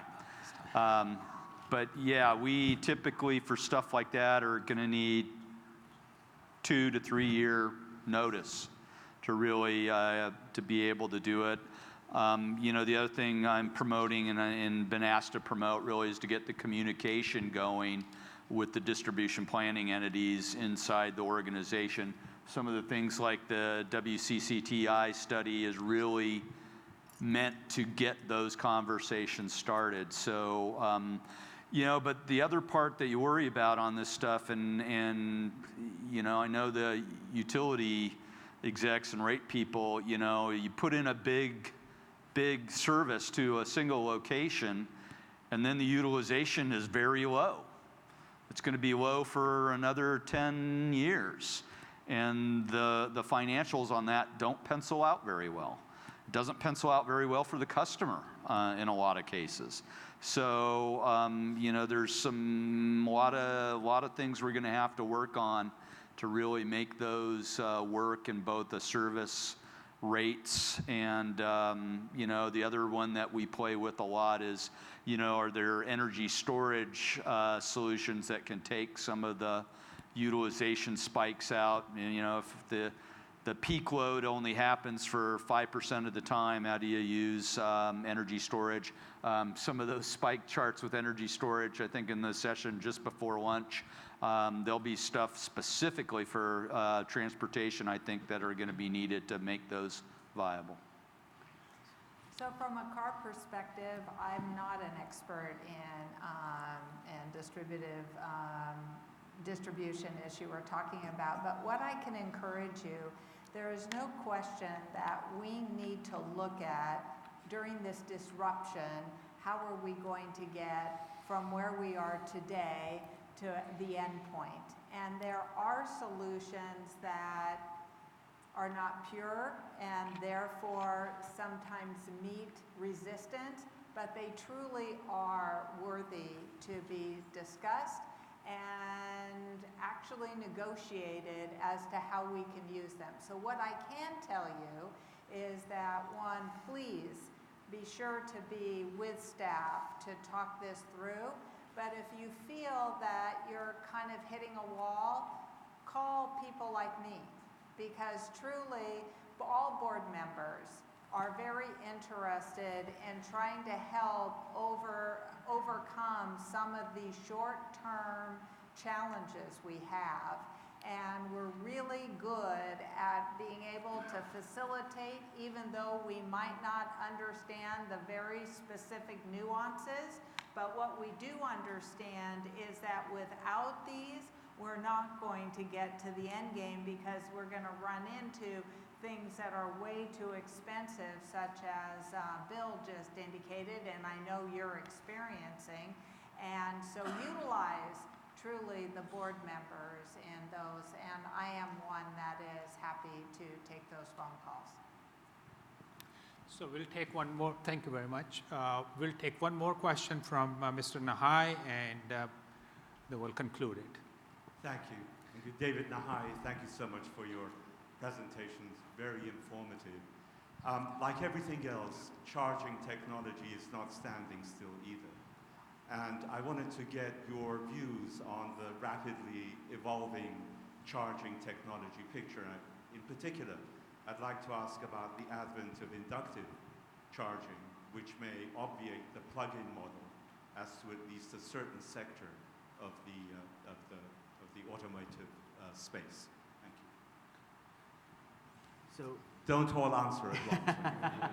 So you know, you're right. The technology is evolving in so many parts of this ecosystem simultaneously, not to mention mobility and transportation patterns themselves at the same time, that there's a lot to try to consider all at once. I do think what we're seeing that goes along with some of what Bill mentioned is even within like the traditional level 2 charging, the amount of power being supplied and pushed and the speed in which it's done is rapidly advancing. So the gap between level 2 and DC is actually even closing to some degree.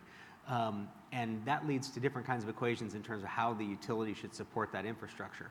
What are we building when we support an installation so that as that charging equipment changes over time, the supply is really able to support it. It's been a long discussion that we've been having with our Public Utilities Commission about how do we right size the infrastructure so that the conduit and everything that is there really can support much more than what's going in initially. And then it runs into all those same points that Bill was making about if the utilization is low, you know, what does that look like from a cost perspective, how do customers handle it, et cetera. On the question of inductive charging, that's a really interesting one. We have a whole group at my company, at the holding company, that looks at growth and innovation and differential models and things that are happening. And certainly this is one that they explore and aren't confident yet in terms of its application on a broader basis because of, if it's a depot model, that's one thing. If it's for more passenger transportation, it's harder to see how the business case will evolve. It's not to say it won't, because I imagine, as with anything, there's technology that's coming that we can't even envision today. And so part of what I think our fundamental responsibility is when we think about what's the utility role in all of this is to make sure that we are constantly watching and engaging with the market to understand what's coming, that we understand what our customers need and desire, and that we have program flexibility in what we create so that we are not locked into one model of how we do this for even, frankly, beyond 5 years, because it's moving so quickly. That's part of the reason why when we've gone and asked for programmatic approval of things, we've kind of been at like the 4 and 5 year cycle because there's just so much changing. So I can't say exactly where I think all this technology is going to go, but I do know that for the utility, the good news is we are the supply provider for whatever this model looks like, and it's how flexible can we show ourselves to be, how adaptable can we be, and forward thinking about what we are installing so that it supports however that model evolves. I would just add from the consumer perspective that it's inductive charging, it's not quite clear whether that's going to be a technology that takes off or not. It's available right now on a very, very limited basis. It's expensive. I think there's 1 or 2 companies that offer it. It's like a couple $1,000s to, like, you have to install it on your car and install the little plate and everything. And you know, the process of plugging in your car is not that hard. It'll save me like 5 seconds every time I plug in. So maybe it'll become a thing, but it's certainly not. It's not like there's a huge wave towards inductive charging. I mean, maybe that will happen, but right now I'm not seeing it. Yeah, the last thing I want to say is actually, you know, this goes back to something Sandy said. What I would say is, you know, I don't have as many people calling me up for inductive charging. What I really get phone calls on is the fact that a lot of the charging hardware out there right now is not reliable. DC fast chargers, you install them for the first year, they're good, but after year 2 or 3, they start to get iffy. Customers, you know, live and die by those things. And if the hardware only lasts 3 years before it starts to go on the fritz, there's much more problems in getting the market to grow if they can't reliably depend on the hardware being up and operational when they drive their car there.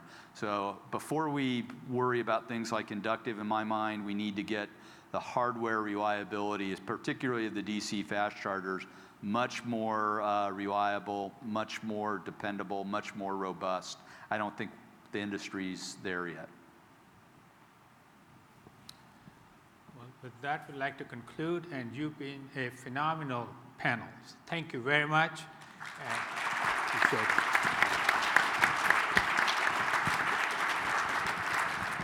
So I think we'll have a short break.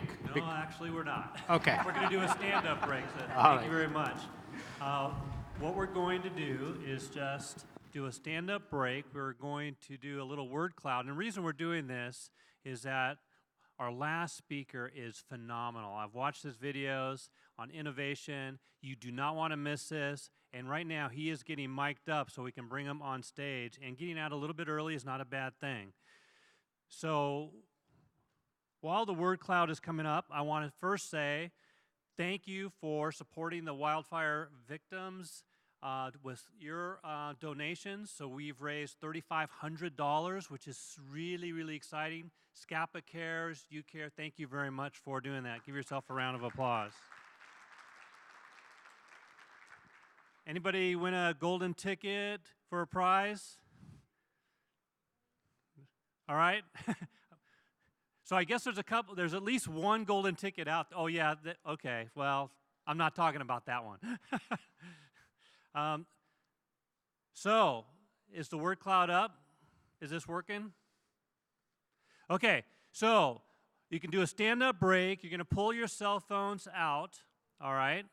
And what you're going to do is you're going to text to this number. Text 22333, okay? So you're going to type that into the text. And then at the message, you're going to type SCPPA 2019.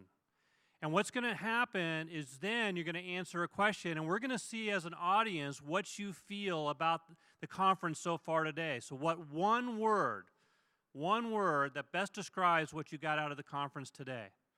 All right?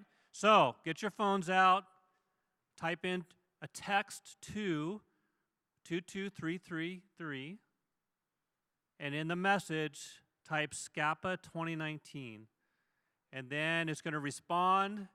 Oh, it's working. So 2 people have figured it out. And we're going to see as a group how things have gone for you.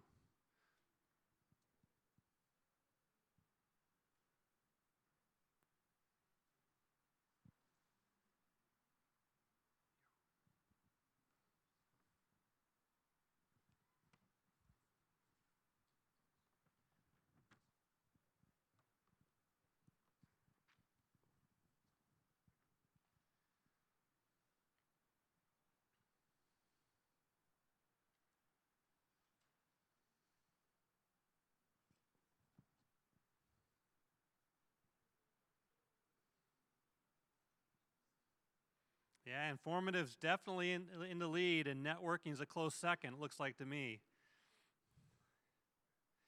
Oh, I do see innovation in there. That's good.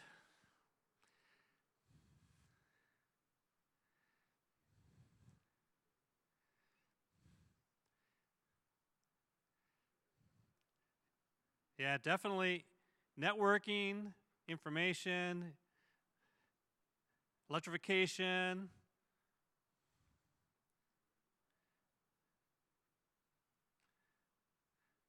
Oh, wait, someone put lunch in there. You didn't think I was going to see that, did you?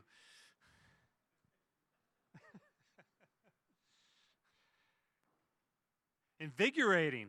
Wow, that's okay.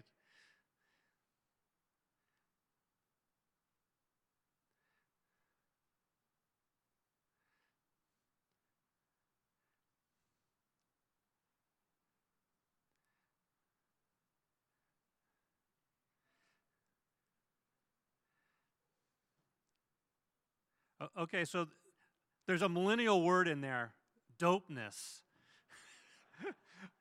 Okay, I had to explain Star Trek and putting your phone on stun. Someone will have to explain this one to me, all right?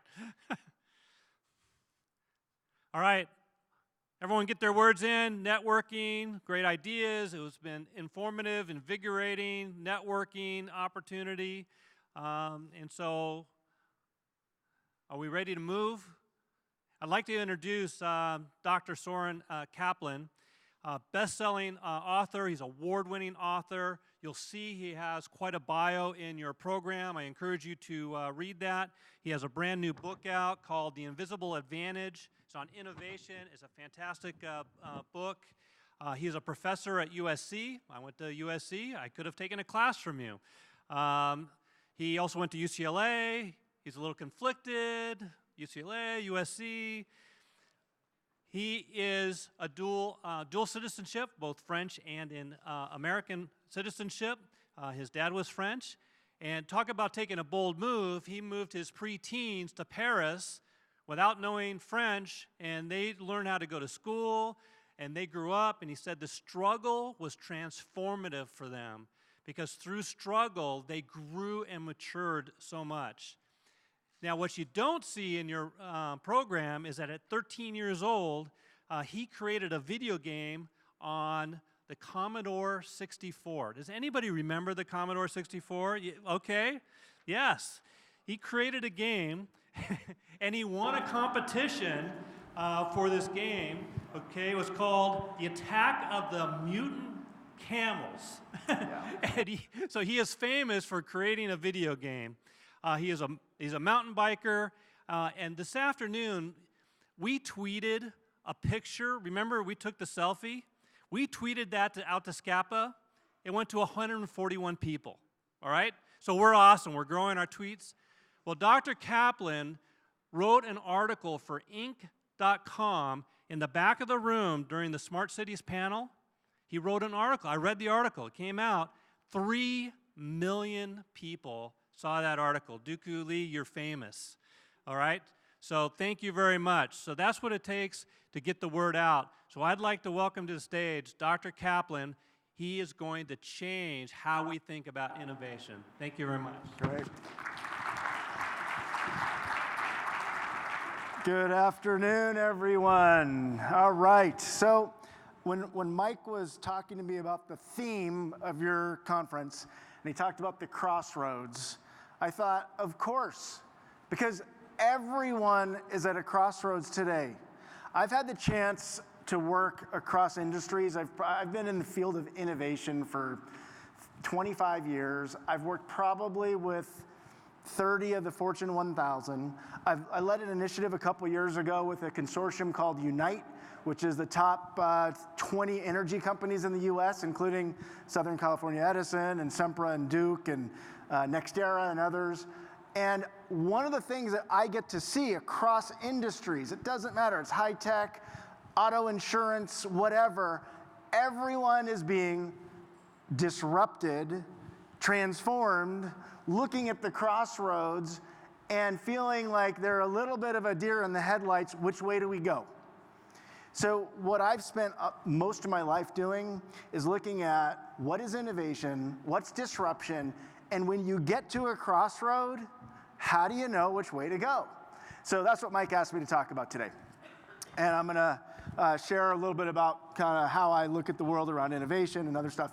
So how many of you have read something in the last 6 months on the topic of innovation? Something about innovation, kind of disruption happening out there? A few of you need to do more reading, but okay. But we know that innovation and disruption's happening, it's important, and there's never been more resources out there. I think the panels were using the terms disruption, innovation, transformation, so we know it's important.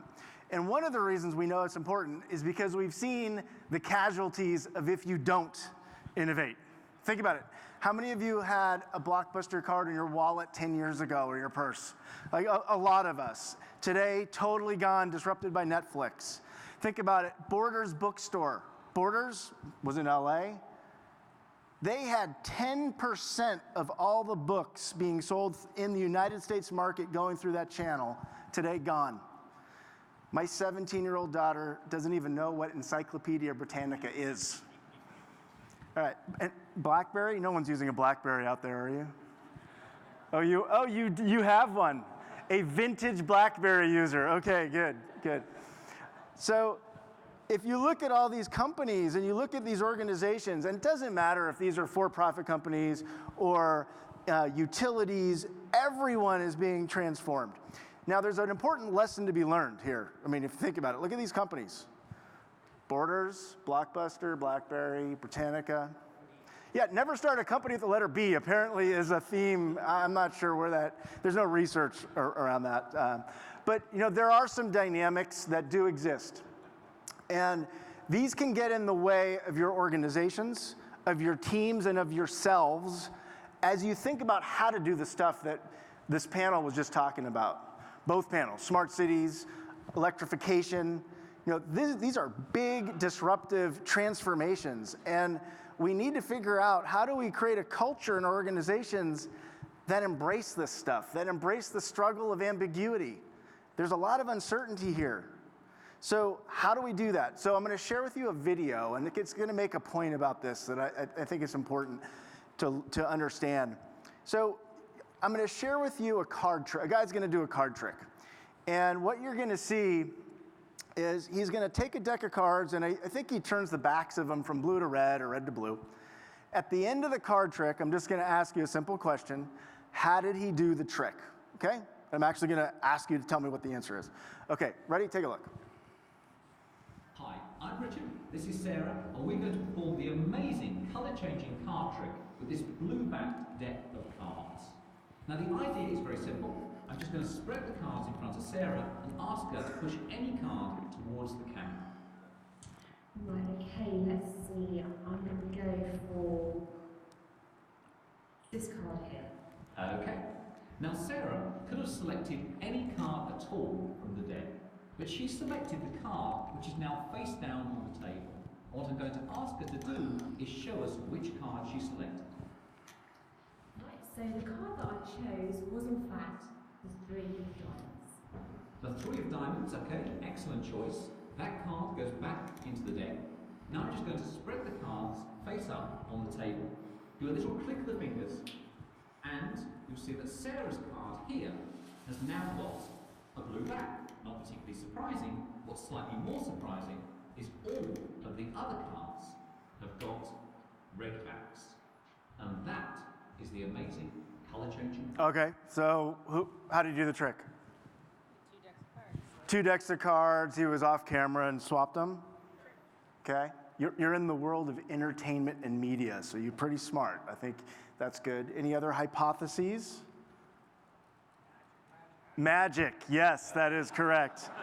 No, it's not magic. There was actually something else going on in that video. Did anyone see anything unusual in that video? Unusual. He flipped the deck. Anything else? There was a bit. Sarah, you know her first name apparently. Okay, Sarah bent the card. Yes, Sarah. She did bend the card. That is true. There's other stuff happening though. The curtain changed color. Interesting. Interesting. So there was a whole bunch of stuff happening. Let me show you what was going on behind the scenes that maybe you didn't catch. Take a look.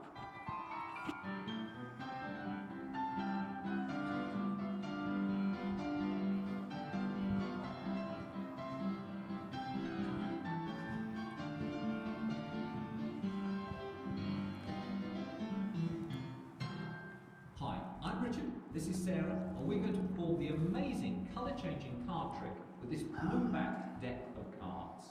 Now the idea is very simple. I'm just going to spread the cards in front of Sarah and ask her to push any card towards the camera. Right, okay, let's see. I'm going to go for this card here. Okay. Now Sarah could have selected any card at all from the deck, but she selected the card which is now face down on the table. What I'm going to ask her to do is show us which card she selected. Right, so the card that I chose was in fact the 3 of diamonds. The 3 of diamonds, okay, excellent choice. That card goes back into the deck. Now I'm just going to spread the cards face up on the table. Do a little click of the fingers, and you'll see that Sarah's card here has now got a blue back. Not particularly surprising. What's slightly more surprising is all of the other cards have got red backs. And that is the amazing colour-changing card. So did you get any more than that one? Did you just? I saw the change in the shirts, but I wasn't sure because you went from black to black and green. Got it, got it. So there, you knew something was happening over there. How many of you missed all 4 of those color changes? Let's see. Yeah, almost everybody. Which is, it's normal to miss all of them. It just means your IQ is about 10% lower than most other people. But The idea behind this and the principle that's happening here is called selective attention. I asked you to focus on something, you focused, but all those color changes that were right in front of you were literally invisible. And so, the principle there is, and the metaphor is really, as we're going about having to deliver electricity, having to deliver value, the customer experience, customer service, day in and day out, we have to focus. We got to do what we have to do. And those color changes, which can be emerging technologies, changing, the changing competitive landscape, however you look at it, there's things that are changing that if we don't pay attention to them at the same time as focusing, we could miss opportunities, miss the boat, and basically be disrupted like those B companies. So that's the principle here, and I want to talk a little bit about some of the dynamics that go a little bit deeper. Amazingly enough, last year, we're talking about electrification of vehicles. Porsche, the CEO last year said, nope, we're not making a fully electric 911. Forget about it. March 2018. May 2018, yeah, we could go electric. Because we recognize more than ever, things are changing so fast. We know disruption's happening. We know the technology. You saw the battery curve in terms of cost plummeting. That's Moore's Law in action. And so what we're looking at is a dramatic transformation in all sectors of society, basically. And what's driving that is, this is a chart. This is from Mary Meeker, who is one of the top venture capitalists who does this report every year on the future of basically everything. And if you look at the disruptive innovations over time, so in 1903, some of the disruptive innovations in the world were like electricity, eventually the radio, the refrigerator, microwaves. But when you look at the adoption curves, or the adoption rates to get to kind of mass adoption in society, our society, we're talking decades. Today, you look at social media, the tablet, ebook reader, we're talking less than a few years. So disruption is accelerating, and if we stop at that fork in the road, or stop at that crossroad, and be paralyzed because we don't know which way to go, it's gonna leave us behind. So that's why this stuff is so important. And you look at all these technologies, we're talking more than landline tablets and ebook readers recently. We're talking blockchain, Internet of Things, artificial intelligence, natural language processing, 3D printing, robotics. The list goes on. So we're inundated with all these options. So what do we do about them? Hope you're feeling overwhelmed at this point. That's the goal of this slide. So raise your hand. Let's see how many techies are out there. Raise your hand if in your work or maybe your personal hobby life, you have purchased a sensor in the last 2 years. Sensors, anybody? Okay, a few of you. Now, if I tell you that in every phone there's these sensors, how many of you now have a sensor in your pocket, right? So we all have sensors. Sensors are really the basis of what's called the Internet of Things, which basically means we can measure a whole bunch of stuff and then get analytics and data on it. So that's a huge trend. You've already been talking about that. Why is Pokemon Go up here? Okay, so anybody played Pokemon Go? A few of you. This gentleman back there is so proud. His arm went up so high. I love it. I love it. Okay, Pokemon Go, if you don't know about it, what it is, it's a game. You download it on your phone, and you basically play the game by looking through basically your camera. So you're looking at the real world through your camera, but these little characters are out there, and you can kind of shoot them and get points. So it's called augmented reality. Okay, augmented reality. Now, why is that important? Well, it's just a great demonstration that when Pokemon Go came out, in the first 6 months, 500 million people downloaded and played Pokemon Go. In the next 6 months, another 500 million people did it. So in 1 year, you had 1 billion people exposed to augmented reality. So all of a sudden, 1 billion people know what this is, and now you're seeing Apple and Google and others providing platforms to develop augmented reality apps. This is just going to completely explode. And they're using it now for preventive maintenance, and you can look at, you can do designs, architectural designs, and look at the real world and see overlays. I mean, it's going to just be dramatic. But the point is that the adoption rate of augmented reality, 1 year, 1 billion people. And we're going to start to see much more increased adoption of a lot of different technologies.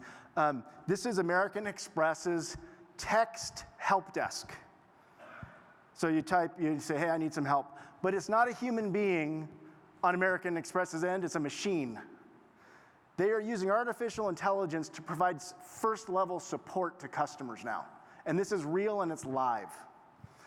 AI is going to be increasingly big, as well as all the natural language processing with all the voice kind of Alexa stuff that we've got out there, along with batteries, we've already been talking about that, along with electric and self-driving cars. Okay, so those are all the trends and everything kind of coming at us. So the question is, when you get to that fork in the road or that crossroads, when you get to the crossroads, how do you know which way to go? You go to the high road, the low road, the left, the right.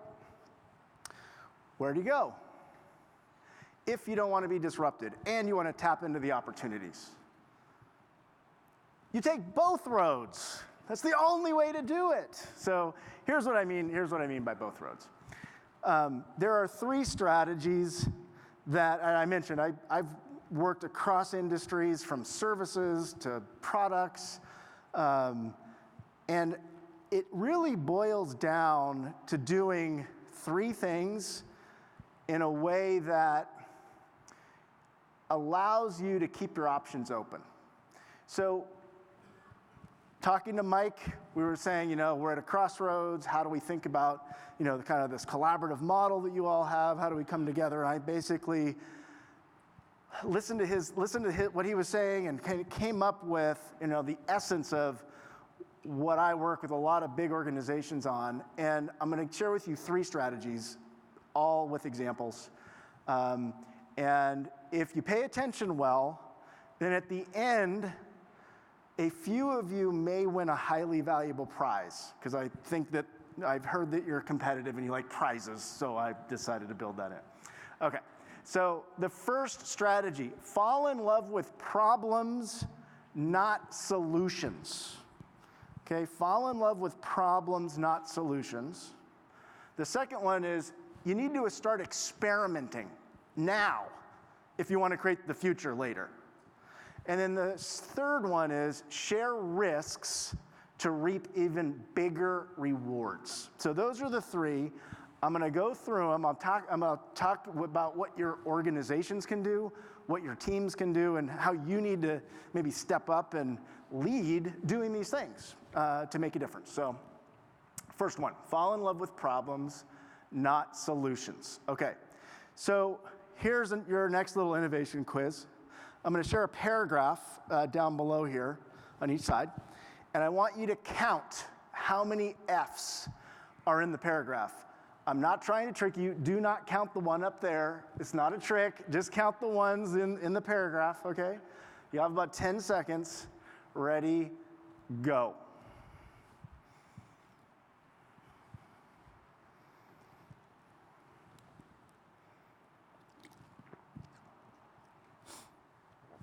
Okay. How many of you counted? I want to see hands raised high. How many of you counted a total number, no more, no less, 3 F's? 3. Okay, a number of you. 4 F's. Okay, decent number of you. 5 F's. Few of you. 6 F's.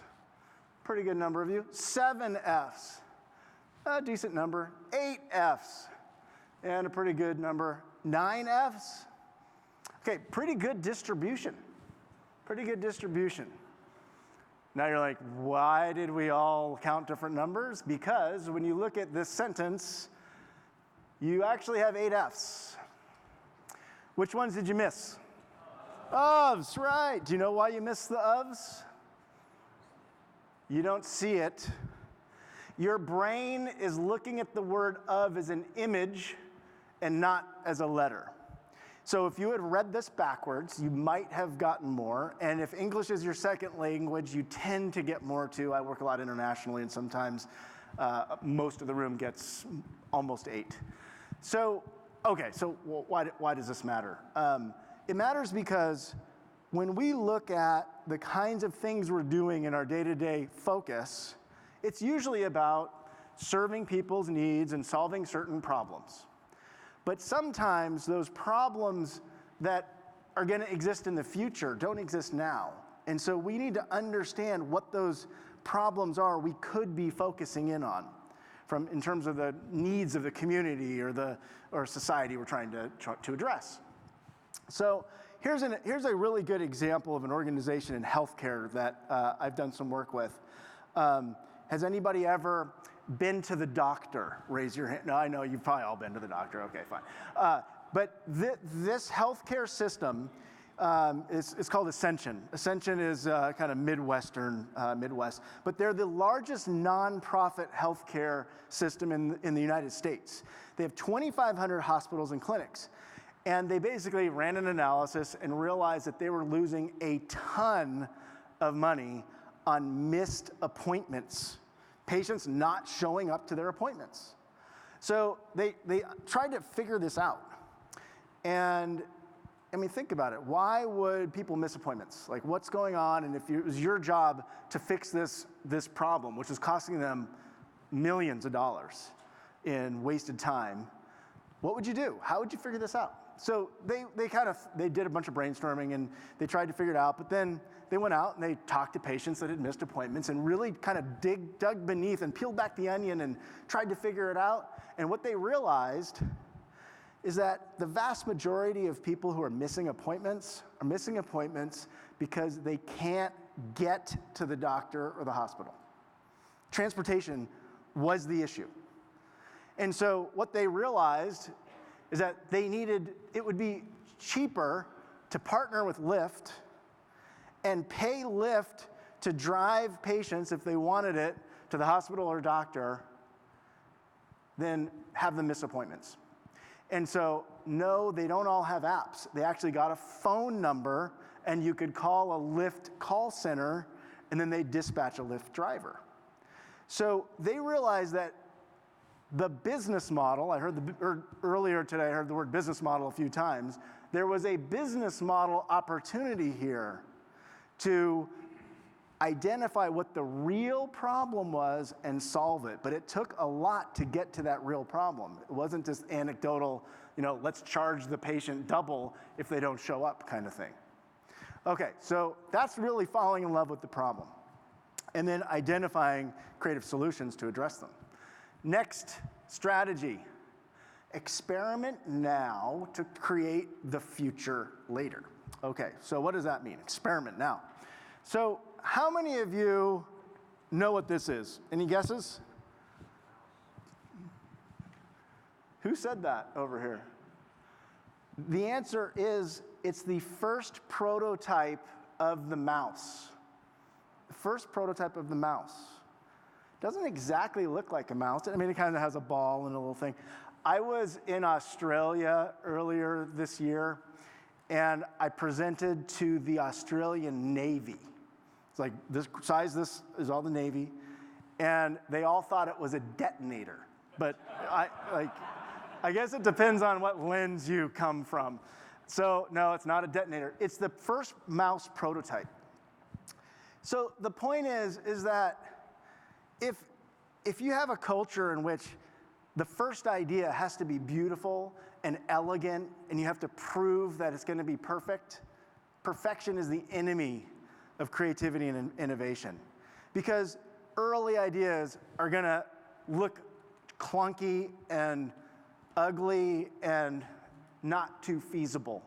And you need to make room to embrace those kinds of things and experimentation, so that you can learn fast. So that's the principle here.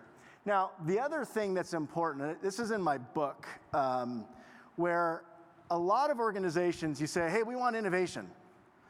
And you either think innovation, what is that? You don't even know what it is in terms of how it applies to you. Or you think, well, it's the next iPhone. We got to create this next big, gigantic disruption. Well, innovation comes in a lot of different shapes and sizes. It can be incremental, a small little change. If you make your bill easier to read and more intuitive, can be innovation, continuous improvement, but it's an incremental small improvement. It's easier to do, it might be lower cost and lower risk, but then you have the disruptive stuff.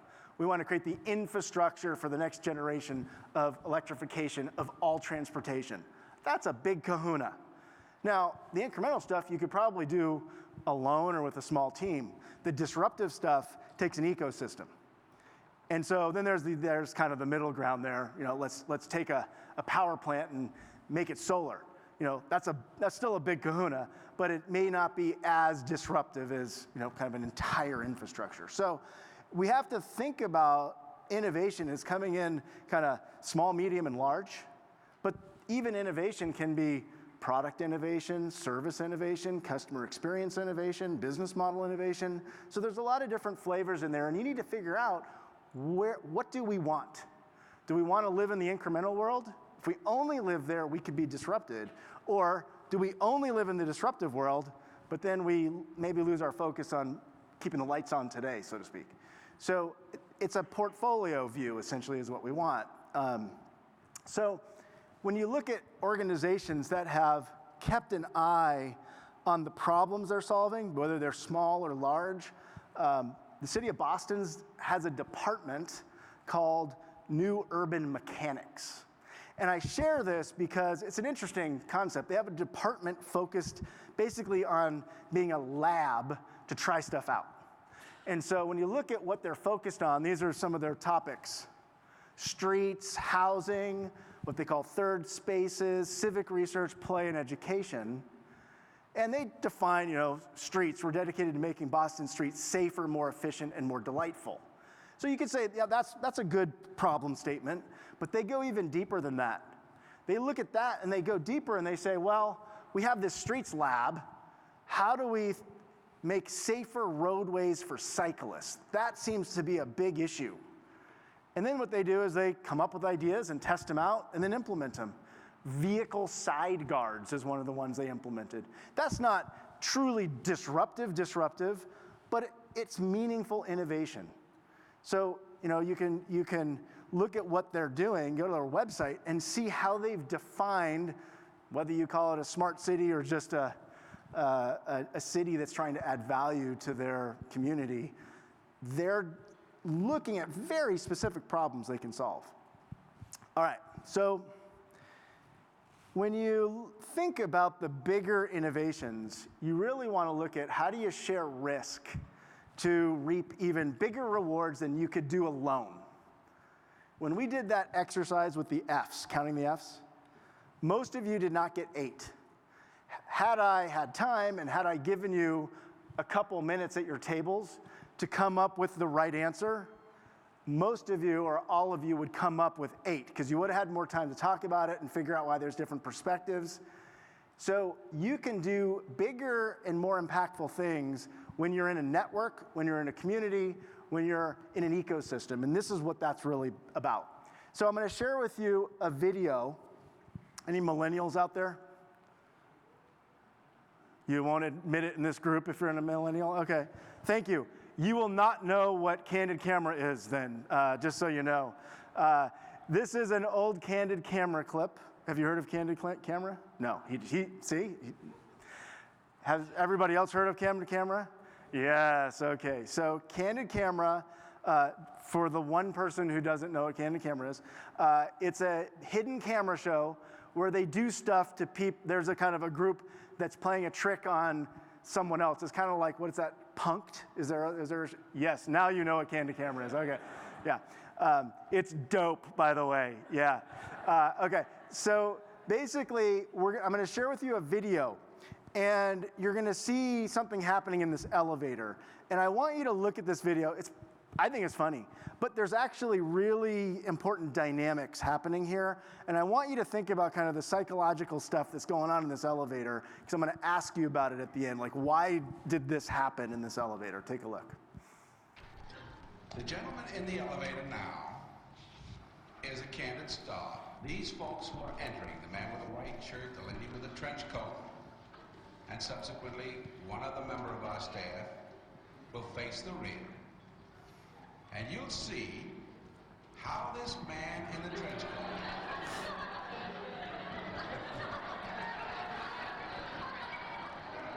tries to maintain his individuality, but little by little,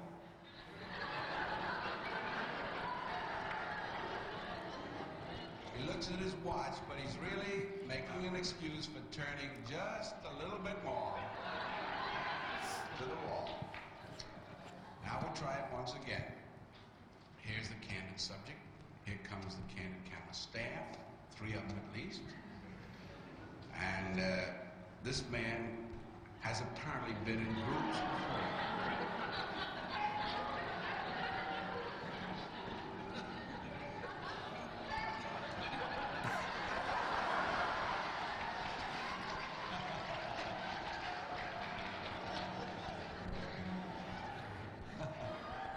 Here's a fella with his hat on in the elevator.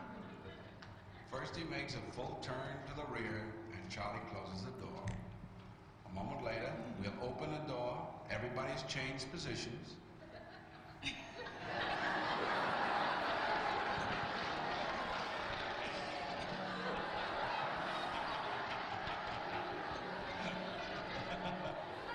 Now we'll see if we can use group pressure for some good. Now, in a moment, on Charlie's signal, everybody turns forward. There it is. Notice they take off their hats. And now, do you think we could reverse the procedure? Watch.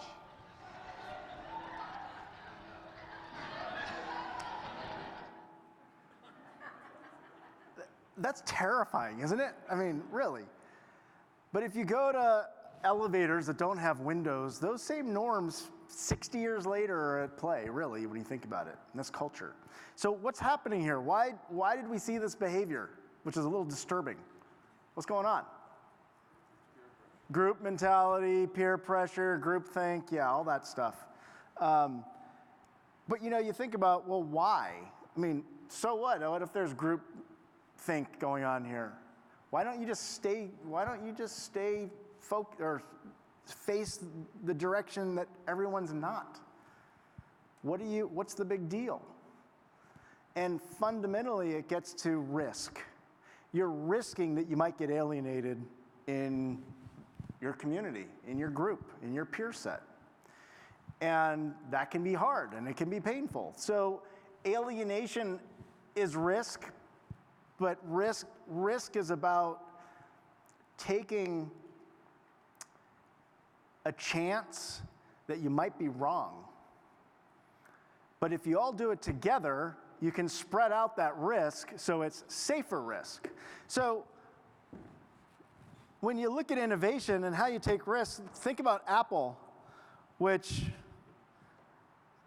arguably over the last decade, you can argue maybe they're not as innovative now in today's day and age, but a few years ago, you could argue probably in the last decade, one of the most innovative companies in the world basically is saying there's no formula for innovation.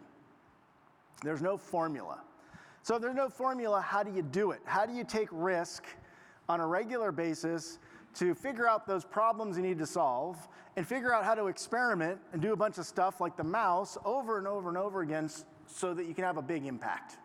How do you do it?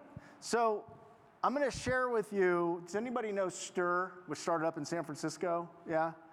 So one of you. I think it's a good example of government-driven innovation, you could say.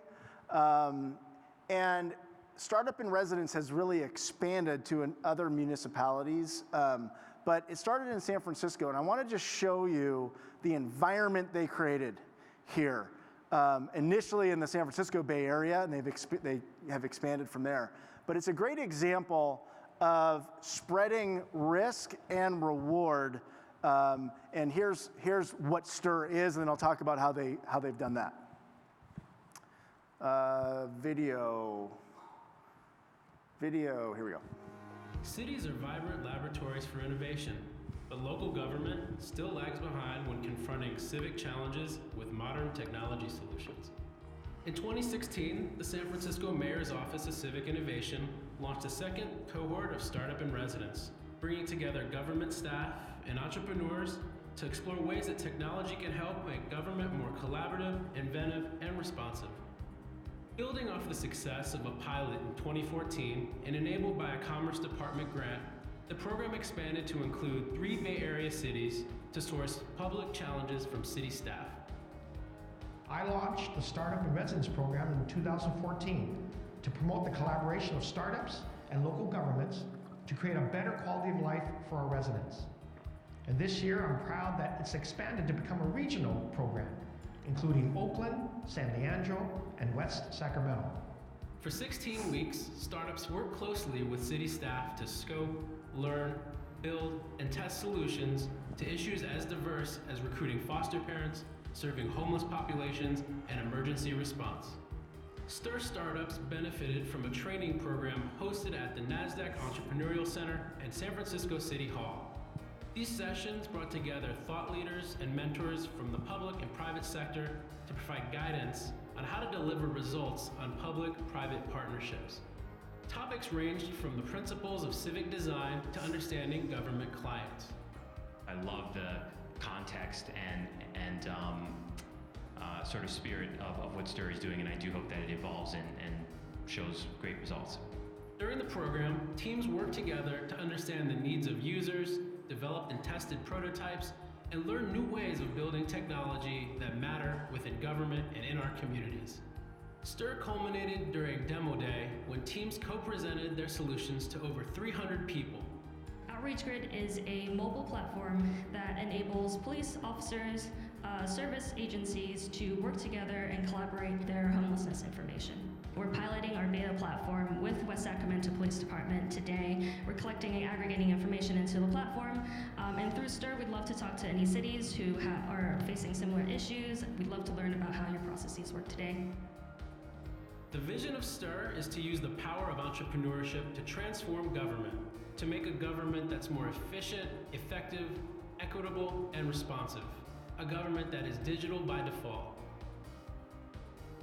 With 2 successful cohorts under our belt and a growing list of civic tech solutions, STIR aims to bring government technology collaboration to a growing network of over 100 cities locally and globally over the next 5 years. To learn more about our programs and how you can join STIR, visit startupinresidence.org. So it's one thing for a city to do this, which has some cost and overhead. It's another when you expand it out to 28 local and state organizations that can absorb the overall cost to find challenges based on those problems to be addressed or solved, fall in love with the problem, not the solution. We know what the problem is, and have challenges based on those that then you see the solutions from one city can be applied to another instantly. So that's a network, that's a consortium, that's whatever you want to call it, but it's people working to scale great ideas in a way that mitigates the risk if you were just to do it alone. And so you actually are doing some of that here. Los Angeles Clean Tech Incubator, LADWP was the original funder, I believe, of that with the city of Los Angeles. And so you've got the foundation for a lot of that type of infrastructure and work and know-how, because a lot of that know-how is about getting people collaborating and working together. So with that, what I want to do is just kind of do a little recap. I've saved about 7 minutes, which I won't even need all of it, and a few of you will win a highly valuable prize if you've been paying attention. But the recap: fall in love with problems, not solutions. Experiment now to create the future, and share risk to reap even bigger rewards. So that's my presentation, but now the fun part. It's the Innovation Trivia Show. Okay, so here's how this is gonna work. I have to wait for the dating game theme music to die down. Just a second here, okay. Okay, great. So here's how this is gonna work. I'm gonna ask you a few questions, and you need to be the first person to yell out the correct answer. If you do that, then at the end, I'll find the people who had the right answer, and you will have won a highly valuable prize. So if you're in the back there and you're whispering the correct answer and I don't hear you, you're not going to get a point, and then you're not going to get the highly valuable prize. So I'm going to walk around and I want to hear you yell it out, okay? I'll give you the easy one first. Easy one. What's the prize? Millennials asking that. The millennials asking that. Here, I'll ask the question over here so you have an unfair advantage, millennial. Okay, here's the first question. Here's the first question. WD-40. How many failures did they have before they got it right? 39. Did you actually yell 39? You did not. I think it was you, Daryl. You yelled 39? Yeah, Daryl was the first one to get it. 39 failures, and the last time they kept persisting and they needed this perfect formula. That's why it's called water displacement 40, WD-40, and not WD like 32 or something like that. Okay, so next one. Wikipedia is one of the top 10 most visited websites in the world every day. How many entries did they have in its first 2 years of existence? 100, 100,000, 1, a million, a zillion, is that what I heard? 10? Okay, this is not The Price is Right, but who said 10? Who said 10? What's your name? Matt. Matt's closest. It was 24. And Jimmy Wales, who started Wikipedia, basically wanted the world's most robust encyclopedia ever, because he knew the internet was happening, saw the trends. And so he created a 7-step review process at 7 universities around the world. And he'd have experts completing the entries, and he'd pay them each step. And after 2 years, he spent $250,000 and had 24 entries. Failed business model. So they were going to turn it off, and then they kind of had this debate, and they decided, well, let's just open it up and make it a nonprofit. Turned into Wikipedia. A failed business model. So sometimes you got to try stuff out, and then what's called pivot. So you go in a different direction, and you try it out again in a different way, and it turns into something big. All right, next one. The iPhone. How many years did it take to come up from the idea to do the iPhone to get it in market?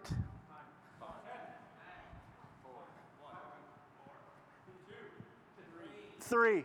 Who said 3? Bob? You guys said every number but like 3 for like 10 minutes. Okay, Bob gets a point. 3 years.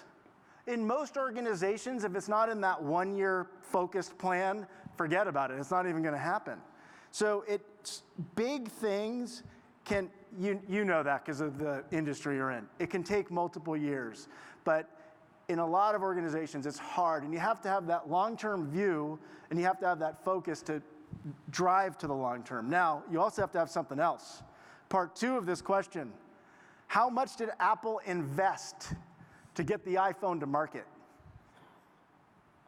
100 million? Million, billion, $20? Is that what I just heard? $20? 20 million? 10 million, 10 billion, 5 something? Okay, somebody just said 5. 5?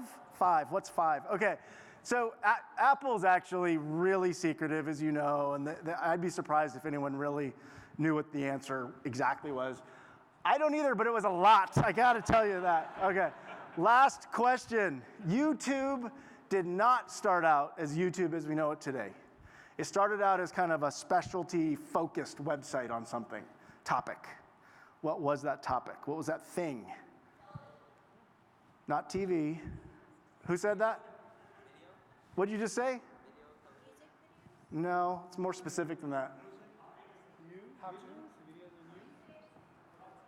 You got to say it louder.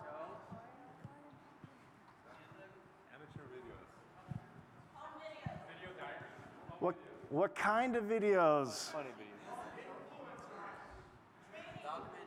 If you're sort of lonely, who said dating? Richmond said dating. I think he was the only one to use it as a dating site because it's true. It worked. He found a partner. The idea at YouTube when it first started out was that you would take a video of yourself, you'd post it online, someone would see it, they'd post their own video with the link back to your video, and you'd make a match. Didn't exactly work, except for Richmond apparently. And so it was, again, you have to try stuff out and then experiment, because the things that you think are the problems you might be solving actually might not be the real problems, and you have to really iterate and experiment a lot. So with that, raise your hand if you have a point. If you got a point?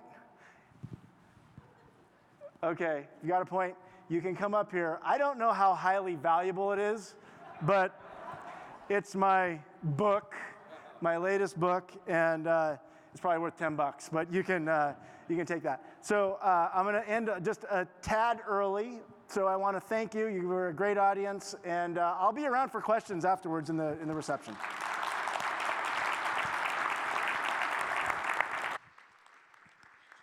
Well, we want to thank Dr. Kaplan for his time and for tying all of this up for us. I did want to make an announcement that we are not going to stop here. There's a reception next door, out these doors here. You do have two, I was told to remind you, you have 2 drink tickets, and these are for carbonated beverages as well as alcoholic beverages, so you get 2. In addition, we've heard so much good conversation here today, and there's been so much good networking. I really do encourage you again to please continue this conversation on our LinkedIn group. There's a QR code here on your table. If you're not in LinkedIn, you can get in LinkedIn, and we can just share these ideas. Thank you so much, and we'll see you next year and out here today.